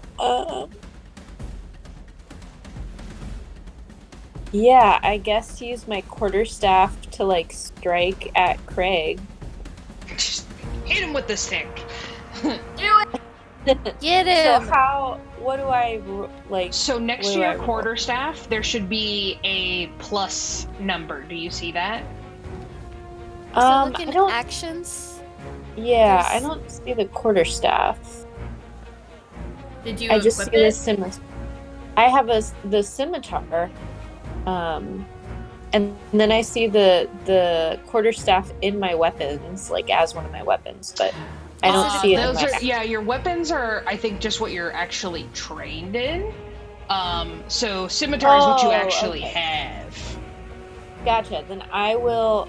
Can I hit him with the scimitar? I feel like that's bad. That's like knives at him. But okay, I guess I'll do that. That's fine. You basically Apparently they have a cleric. Yeah, they've got Yeah, a yeah, cleric yeah. so they can heal people. They made Oh, it yeah, very that's clear that y'all will not die. That they have a great cleric, and that really what they were asking for was just what kind of weapon do you want? Because they're not going to put like a caster with not a caster. They just want it to be like a more fair fight. Okay, well, I will use my scimitar, and I will. So next, I push on the damage. Is that right? Yep, the hit. You Well, click sorry, the the hit hit. DC. It should say +3. Yeah. Slash. DC. Okay. Hit DC. Sorry.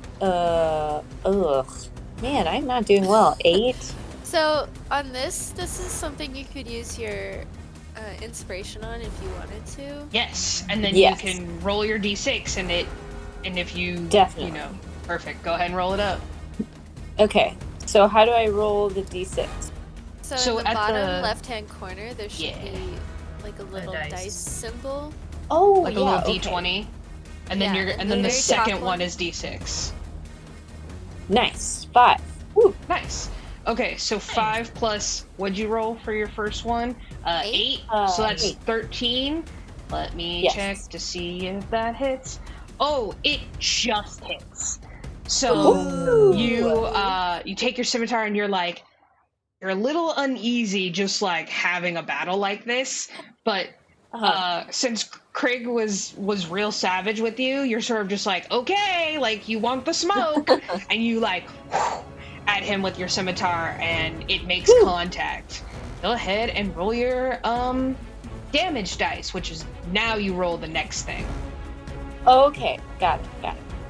Okay, so the damage is 6. That's great. Okay, perfect. So homeboy's gonna take 6 damage. Ooh.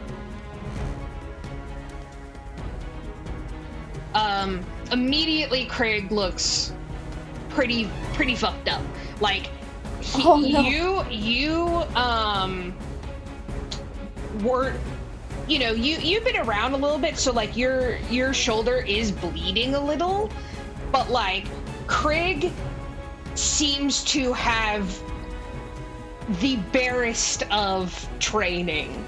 Like he's good enough, Craig. he's not quite good enough to be a guard, but he hopes he can be one day. And Craig sort of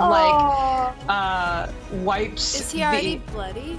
He's pretty bloody. Yeah, he like wipes the blood from his beak and like spits out, and he gives you like a half cracked smile. Like even though you're kind of whooping his ass right now, he is enjoying himself. And he gives you like a little bring it on like motion. Zatari, that is your turn.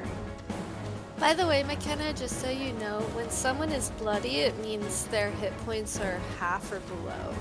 Ooh, So okay. Yeah, get you a can pretty kind of- good hit on him. Yeah, you can like Woohoo! decide on like basically you have to like infer how fucked up they're looking. So Yeah. you're like, how are they looking? You're like, they're bloody, they're on their last leg, Nice, like they're nice. close to going out here. It Yeah. also helps, Cool. like, players telling them, like, your team is like, I'm bloody! Yeah. I'm bleeding. I need help. Nice. Okay, so that is me. For my action, could I sneakily maybe do? Matilda looks like she's doing great. Vacas maybe could use a little bit of help. So maybe, for my action, could I sneakily do vicious mockery at Vacas's opponent? Does Poor Craig. is vicious mockery verbal, somatic, and I can't remember what the other one is. Is it VSM? It's just verbal.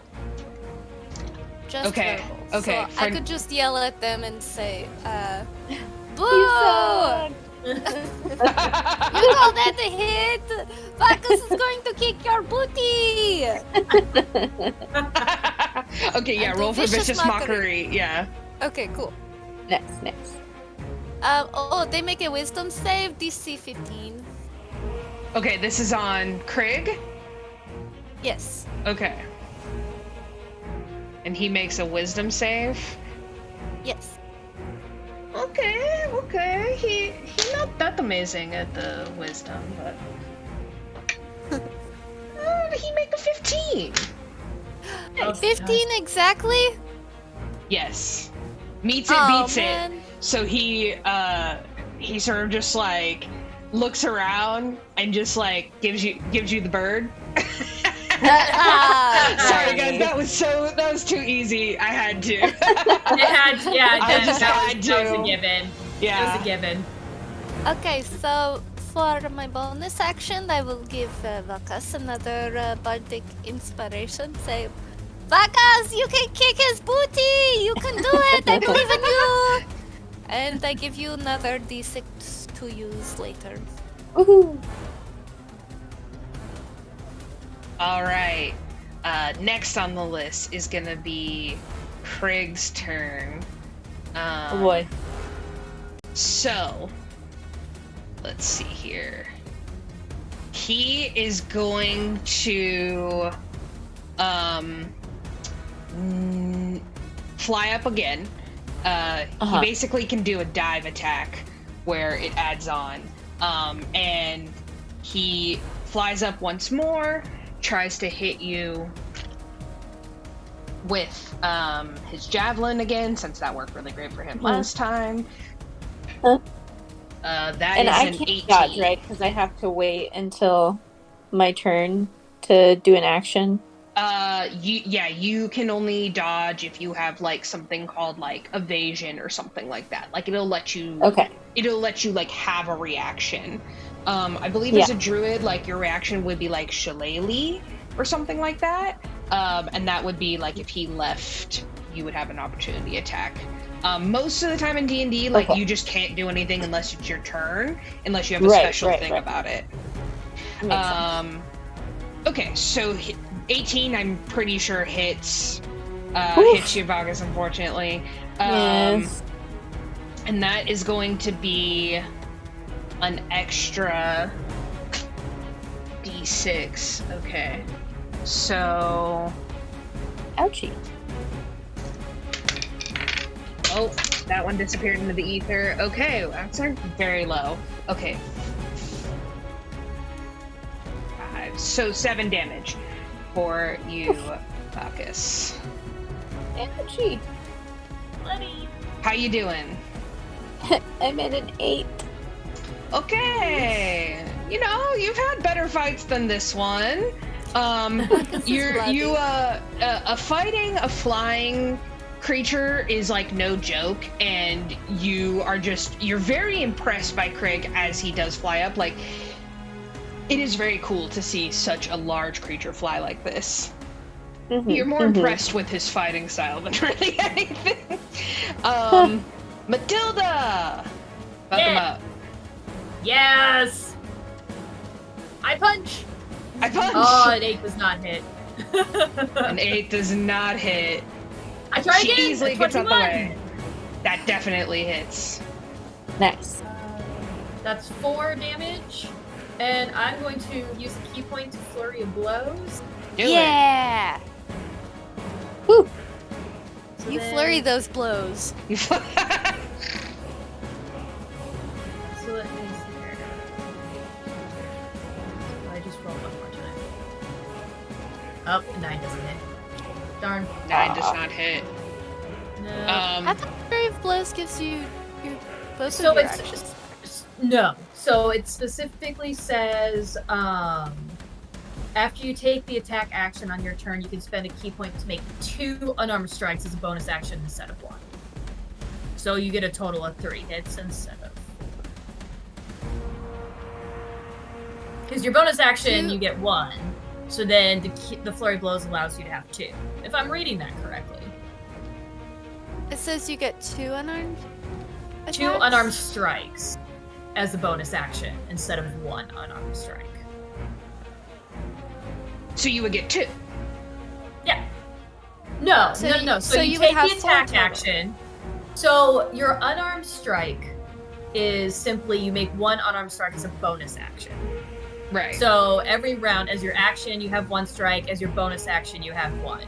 If you flurry of blows, you turn the 1 bonus action unarmed strike into 2. So you get a total of 3 only. Oh, you only have one attack?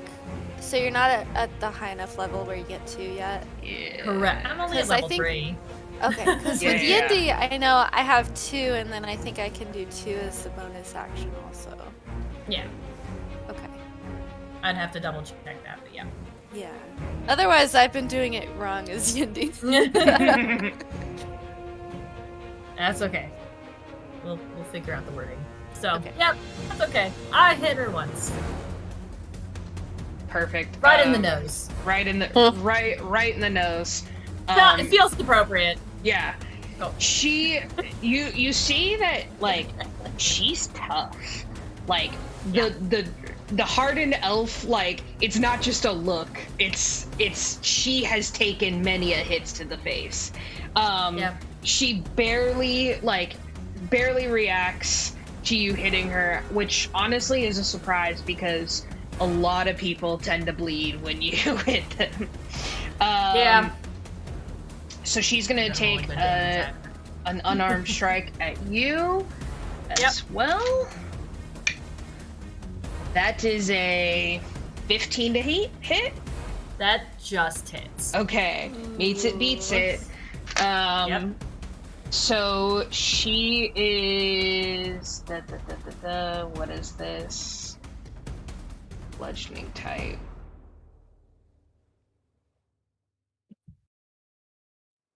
Is it really just 1 damage? That can't be right. I guess it's because she's a fighter, so she only has. Oh, on a hit, an unarmed strike, bludgeoning damage equal to 1 plus your strength modifier. Got it. Okay. On a normal person, that's not a monk. Yeah. Okay. You take 2 damage. 3. And then she is going to use her.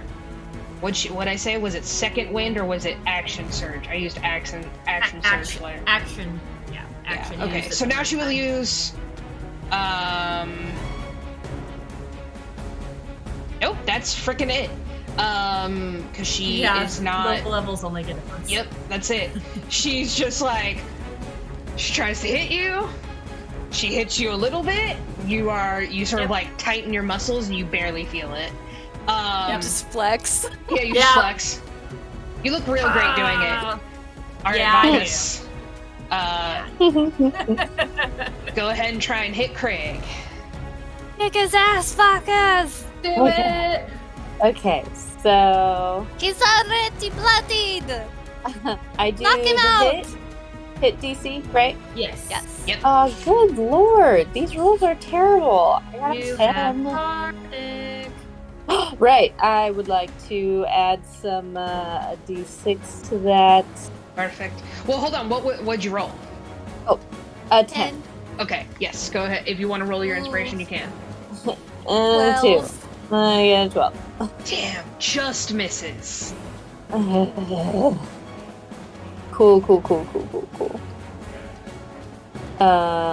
So now what?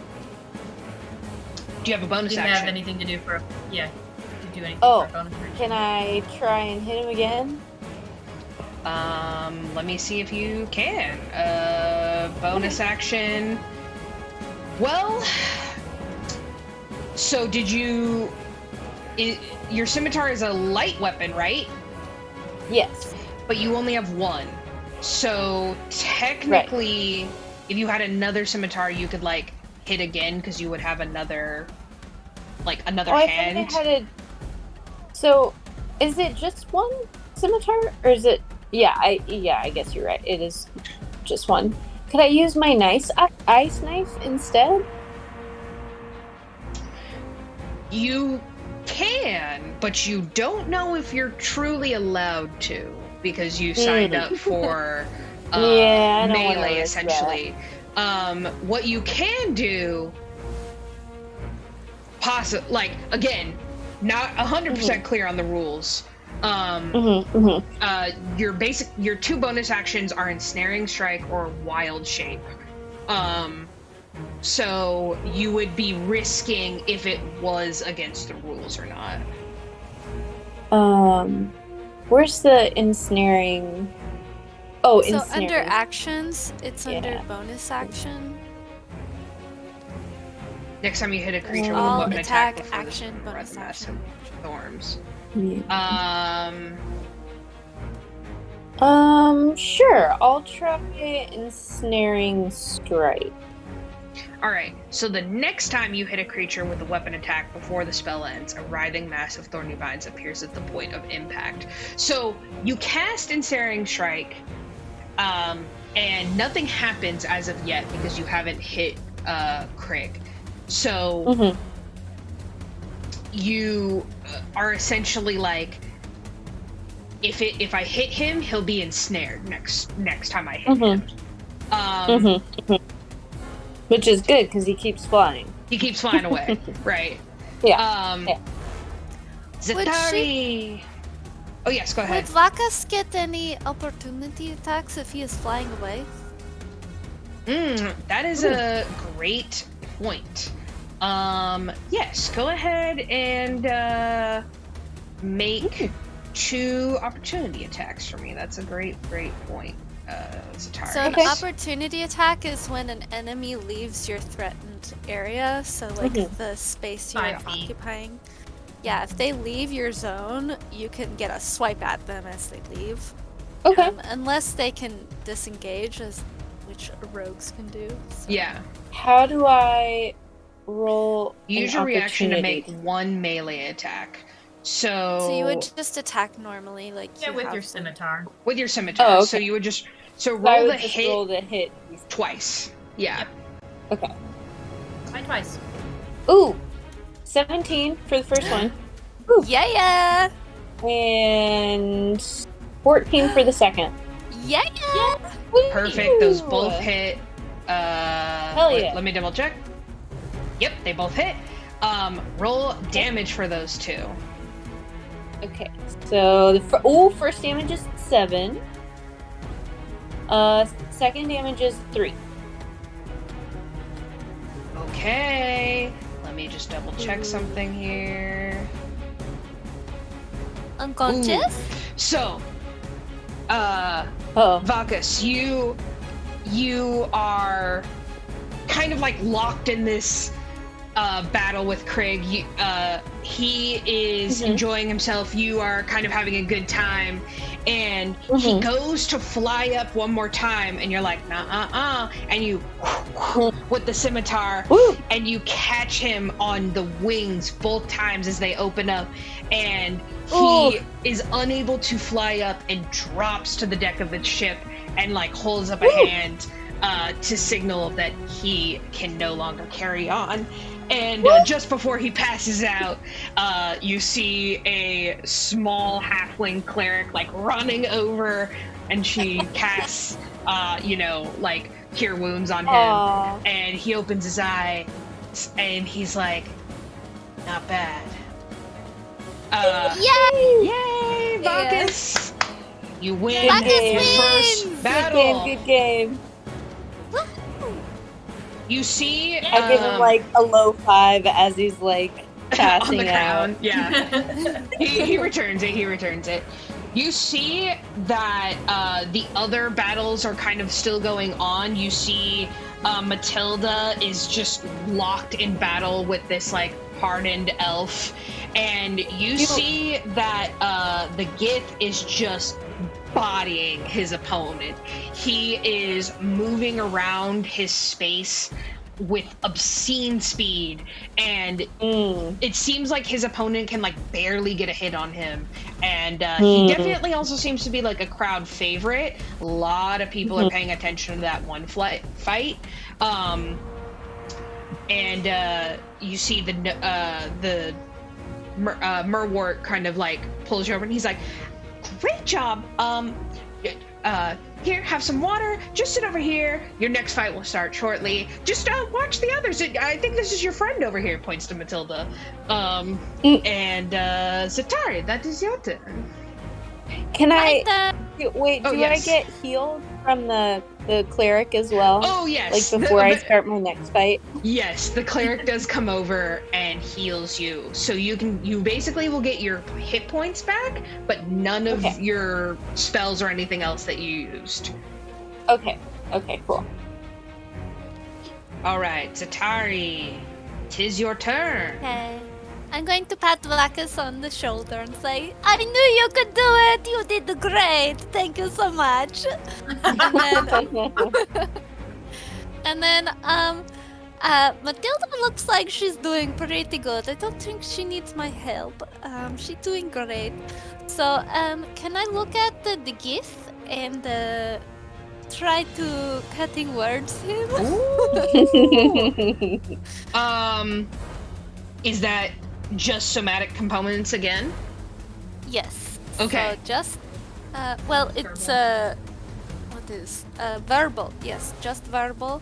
So I'm going to say, "Hey, you big bully! You think you can win?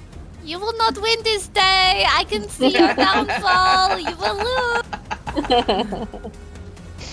And he needs to make a DC 15 Wisdom save. Okay. He's not the worst at wisdom. I don't think that fucking makes it. He rolled a 7 for a 9 on the wisdom. So I don't think he makes it. How much damage? 3. He takes 3 psychic damage. Woo! He feels terrible about himself. You see his eyes narrow, and he like looks around wildly, and you can see that there's just like his eyes are like all black, like no whites around the eyes, like he's in the zone. I hide. You're like, I hide behind Bacchus.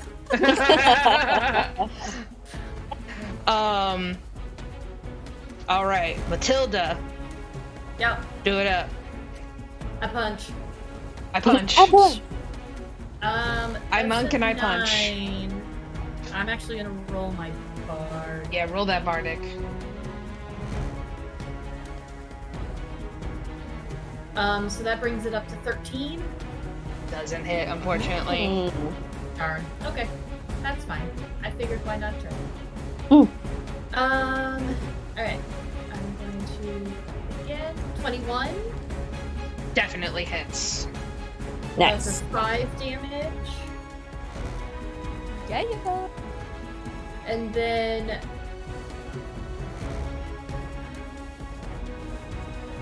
I'm gonna try something. Because I hit him or hit her with that last one, I'm actually going to spend a key point and do Hand of Harm. So because I hit, I can give her an extra 1d4 plus 2 necrotic damage. Ooh, very cool. Nice. And that just automatically happens. So that's another 5 damage. Okay, what was that snap. damage total? 5 plus what? 5 plus 5, so 10. Very nice. And that will end my turn. I'm still like just up in her face. What is she looking? You see that last punch like hit her right in her like solar plexus and knocks the wind out of her a little bit. And she sort of like stumbles back just a little, and she like smiles at you and she goes, "All right, now this is interesting." She goes to attack. She goes to attack again. Ooh. That's a nat 20. So I do crit on you, yeah. So Bring on the I damage. am. Well, she only did 2 last time, so maybe Yeah. this time it will be 4. Okay, so essentially, all right. Oh, that was troublesome that I rolled. I rolled all max on that. Okay, so that's 18 points of damage. No! Oof! Yikes. 18! So sorry, Can I Matilda. do anything to help? Oh my god. Well, I'm down to 4. yeah, I'm Oh, like, no. Zatari may be able to heal, but I'm actually not sure. Not if I couldn't take long rest. Oh no. I am And out think of the first long level rest. spells. I cannot cure wounds. I couldn't. Unless you would let me cure wounds at second You level. have to be in touching range for cure wounds. Yeah. So you can't be able to do that either. Yes. Yeah. Right. If you had like healing word or something. Healing word. Yeah. I don't have healing word. So you see after you like with the solar plexus, you see she comes right back at you and like gets you like in the neck, and you're like, ooh! And it's just it's like one of those hits where you're just like, dude, that was, I'm gonna feel that in the morning. And you feel like the blood start to pool in your mouth a little bit. Go ahead and go again, Matilda. It's just you guys now, locked in battle. Is she bloodied at all? Not Matilda, yeah. but the other one. Yeah, she's definitely looking like a little worse for wear. Okay. Just by watching this fight so far, like she got very Do I not lucky. Get to go again? Oh yes, so sorry, Zatari. Go for it. Okay. I want to give inspiration. Help. Also, okay, so first I will cutting words Matilda's opponent. Yes, the elf. Yes. Or not cutting words, vicious mockery. Vicious So I'm going mockery? to say, oh, that was a low blow! You are still going to lose! And DC Wisdom 15.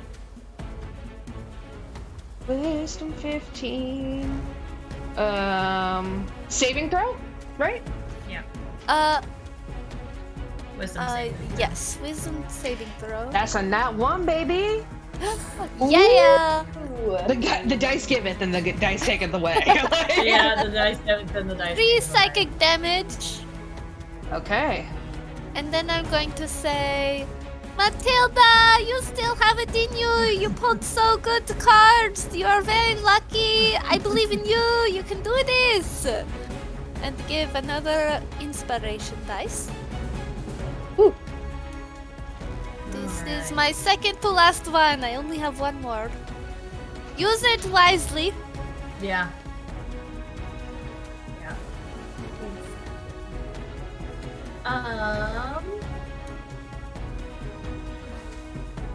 Okay. So I'm going to hit for 16. That hits. That's gonna be 6 damage. All right.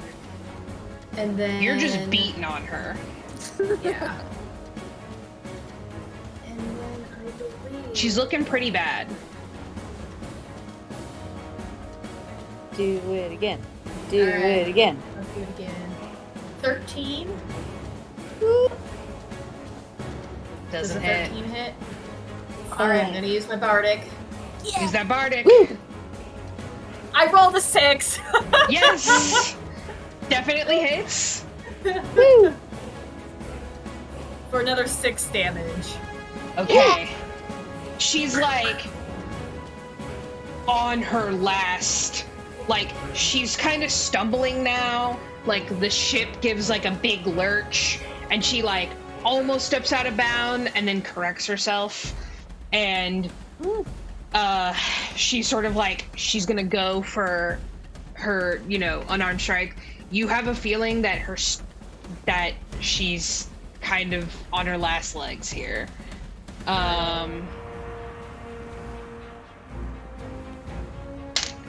Use my big dicey. 17? Yeah, 17 hits. No. 17 hits. Well, but it's unarmed strike, so it's 1 plus. It's just, Roll low. Well, yeah, Just a I don't roll. even roll. It's just 2. Oh, okay. Yeah. Good. Well, still, you only have 2 hit points left. I know. Yeah. Now you know how I felt when you were battling a door mimic. No. Well, in my defense, I didn't know I'd be battling a door mimic. All right, Zatari, back How up the mimics top. usually work. You know. Oh, my turn. It's your turn. I'm going to cut vicious mockery her again. You're like, I love the. Yeah, this is a perfect time to use it because it's very like no one can. Everyone else is like boo or cheering whatever, like whoever their winnings are betting on. So you fit right in. I see failure in your future. You will lose. You will do horribly! You will not go on to the next round! DC 15. Wisdom. Matilda will kick your booty! 14 doesn't make it, right? Failure! You can see that, like, she starts getting, like, a headache, and she is, like, Matilda and the elf are doing, like, the thing that fighters do, where they're, like, just holding on to each other, and they're, like, super bloody, and you can just tell, like, listen, one of them is gonna go down, like, this round, like, and you don't know who, so you're just trying to help out the best you can. Your new friend. It takes 2 psychic damage. Perfect. Okay. Matilda. And, should I give my last one? Okay, no? Okay. I end my turn. Because you don't know how, like, the last battle, you don't know how good long. point, good point. Okay. Yeah. These are, like, that's what I have one key point left, and I'm like, I don't know if it's worth actually using it. Gotta hoard those resources. Yeah. 16! Hits! For 7! Woo! That was full points, baby! Yes! Full points! You just absolutely punch her right in the face. And it's like the slow-mo anime, like, and you see, like, she just, and you can tell that she's gonna have a black eye in the morning. Her head hits the deck kind of hard, to be honest, and you, like, take a knee, because you're just like, oh shit, that was so much harder than I thought it was gonna be. You see the little halfling cleric, like, come up, she cure wounds, and you see the elf open her eyes and, like, sort of like almost like tries to, like, wave at you, and she goes, it's nice to meet you, Senna. You're a very good fighter. And she like passes out again. Oh. I'll compliment her in the morning. She gets up. Matilda gets up and walks over.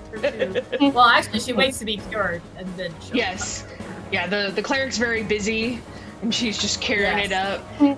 You see Senna, like, nods at you. Obviously, like, this is all, you know, in good sporting.